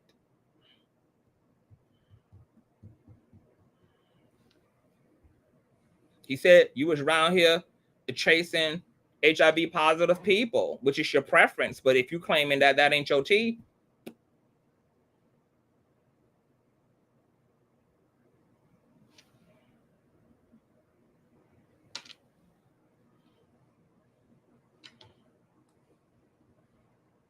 and since she admitted that she, you know, occasionally goes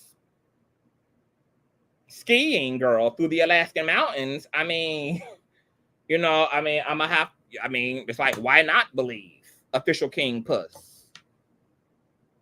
Wiggins has already admitted, girl, that she likes party favors, that she likes powdered donuts.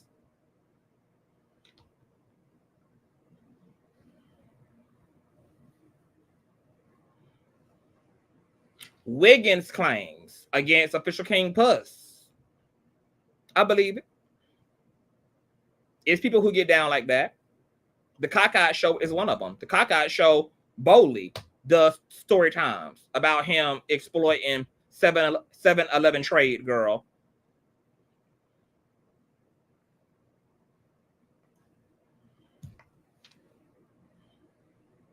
Why not? I believe it.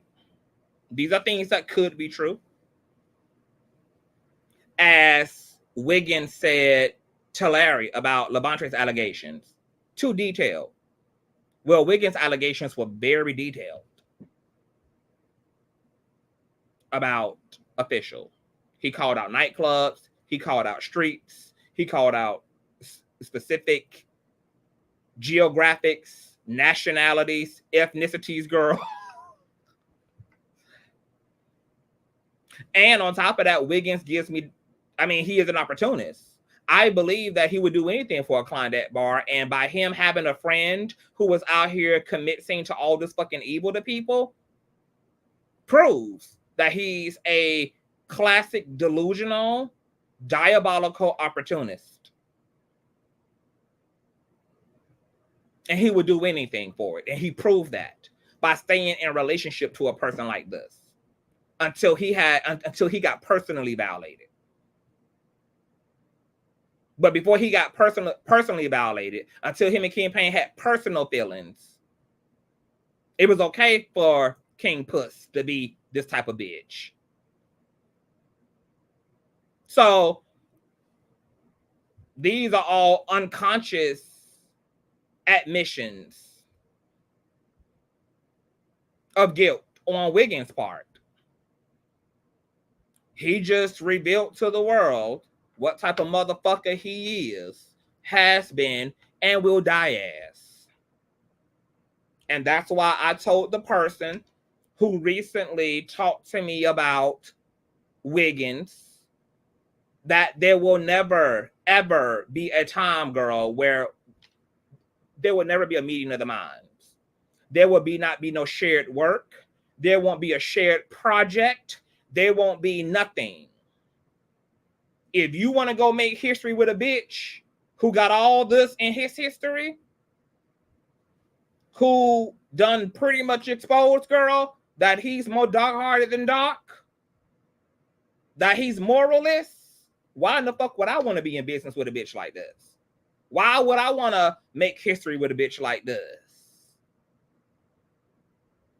Why would I want to be in the same room as a motherfucker like this, bitch? I work hard to be who the fuck I am, bitch. That's why I have the receipts to vindicate myself no matter what a bitch say and do.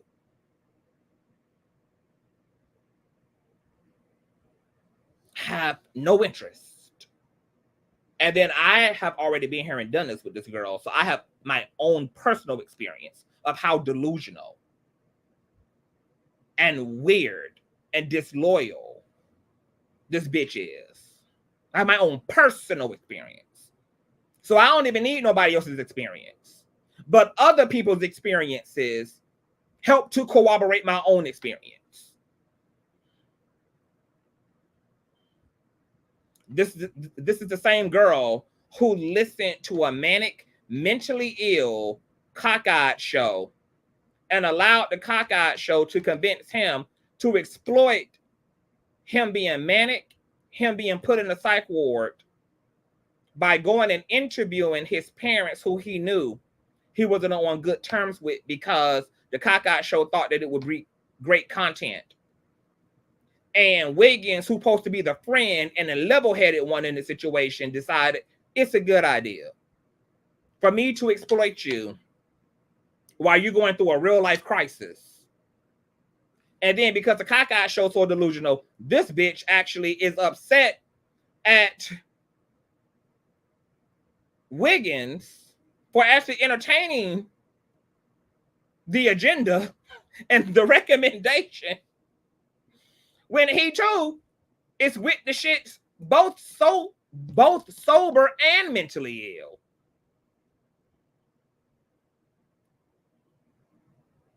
All these hoes are clowns, and that's coming from a bitch who got every color of the rainbow, bitch, cascading on the real. Moral of the story is, any bitch who don't act like a friend, they just ain't your fucking friend. It ain't nothing to think about. It ain't nothing to, it's nothing, it ain't no math, bitch. Because when it's true, and what's understood don't need no motherfucking understanding. When it actually is what it is what it is. It looks like what it is. It sounds like what it is. It walk like what it is. It talk like what it is. When it actually is what the fuck it is. Another moral of the story is, bitch, I'm right. And now I want to know where all the bitches was last year who was saying that I was jealous and I was controlling and I was territorial and I was all this because I had clocked this bitch a year ago. Had clocked her a year before that too. And now the cat has finally jumped fully out of the motherfucking bag. And I am completely fucking vindicated from the fake ass, false ass, pussy ass narratives about weak ass hoes and niggas who couldn't say anything to combat what I was putting everybody up on game about, other than by saying I was just being controlling and jealous. But now, bitch, you've heard it from the horse, literally, And I'll make you famous, bitch. herself. It's not the famous that you want. Mm-hmm. See, I've been sparing you. Mm-hmm. But bitch, one thing you cannot call me is a trick and a pervert. Mm-hmm. Can I say the same for you? Mm-hmm. You do a lot of talking about Larry Reid. But bitch, y'all not too far from each other. Mm-hmm. Larry Reid. But bitch, y'all not too far from each other. Mm-hmm. You do a lot of talking about Larry Reid. Uh-huh. But bitch, y'all not too far from each other. I thought I was controlling though. I thought I was just jealous though. Not that I was a clear-seeing bitch who was just clocking all of the subtle energies, who was just clocking the tea, bitch, because I'm a prophet. That's what we do. We can hear what you don't say. We can see you even in the dark. But I was controlling. And I was territorial. Once again, bitch, Larry can tell you I ain't never had an issue with a bitch that didn't have an issue with him. Ever. Ever. Bitch ain't got nothing to say. Long as they was treating his ass right. But when they go up, bitch, I go right with them, bitch. Where you want to go? To the moon, girl? Where you want to go? To Mars? Saturn, Venus, Uranus, Pluto? I'm a Scorpio, girl. I'm from her. We can make the distance, bitch. When you go up, bitch, I was going too. Where are the girls who told me that I was controlling? That I just didn't want Larry to have no friends? Where they at? Now that the bitch done been through all the things he done been through and don't give a fuck and is outside now, he can say what he was low-key saying a year ago. Now he can say it, bitch. And he can make Larry look the fool, bitch. He won't get a chance to make me look like one. Okay? Call me is a trick and a pervert. Oh. Can I say the same for you? Mm. You do a lot of talking about Larry Reid. Uh-huh. But bitch, y'all not too far from each other. Oh. You do a lot of talking about Larry Reid. But bitch, y'all not too far from each other. Oh. Bitch. Now, if we the same, if me and this hoe the same, I want you to find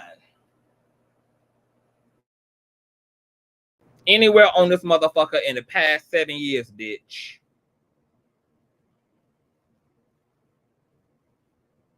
where I have said something inflammatory about my friend. When I've ever used my platform to flame up my friend.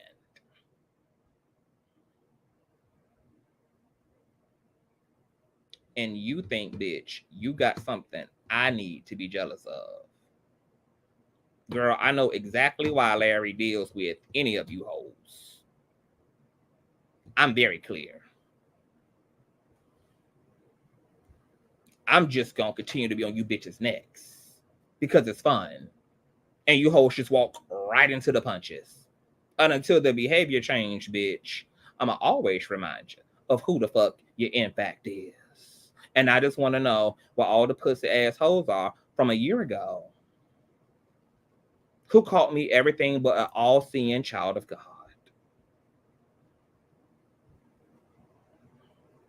Because I saw this a year ago. I'll be waiting. I'm a truth finder, bitch. I ain't never worried. Because I know, given time, bitch, all truth bob right on to the surface in broad daylight, bitch. I'm an even better truth finder now because I'm actually patient these days. When a bitch acts stupid, when a nigga act delusional, when a motherfucker don't worry about it. I'll be vindicated. Always. I'm your prophet's prophet, bitch. Okay? So, I just wanted to come and toot my own horn, bitch. Couldn't miss an opportunity to do so. You know. Especially with so many people not giving you your proper credit and giving you your proper dues, bitch. I don't mind doing it myself. I'm in a self-loving celebratory mode. Official King Puss for the win, bitch. He clocked, he returned to sender, and now Transrina Wiggins got to figure out an answer to that fundamental question posed by Official King Puss, which is, if I'm this bitch, why were we friends to begin with, girl? Who are you, girl? Why did you never put me behind bars, girl? Why did you never clip me as a friend if this is who I was and this is who I've been and this is what I've done. Case motherfucking closed, court adjourned until we get a motherfucking answer about why you sat up under a pedophile, a molester, and an unaliver bitch for 2 motherfucking decades and only clipped the bitch because he started playing internet games with hoes you don't fuck with on the internet. Please thumbs up the video. Please subscribe if you're new here. We do it all, girl. Politics, spirituality, trendy topics, hot topics, bitch, celebrity motherfucking gossip, and we will get in your motherfucking ass as well. I will see you all later on in the week. God bless you. Matter of fact, I'll see you tomorrow. Good night.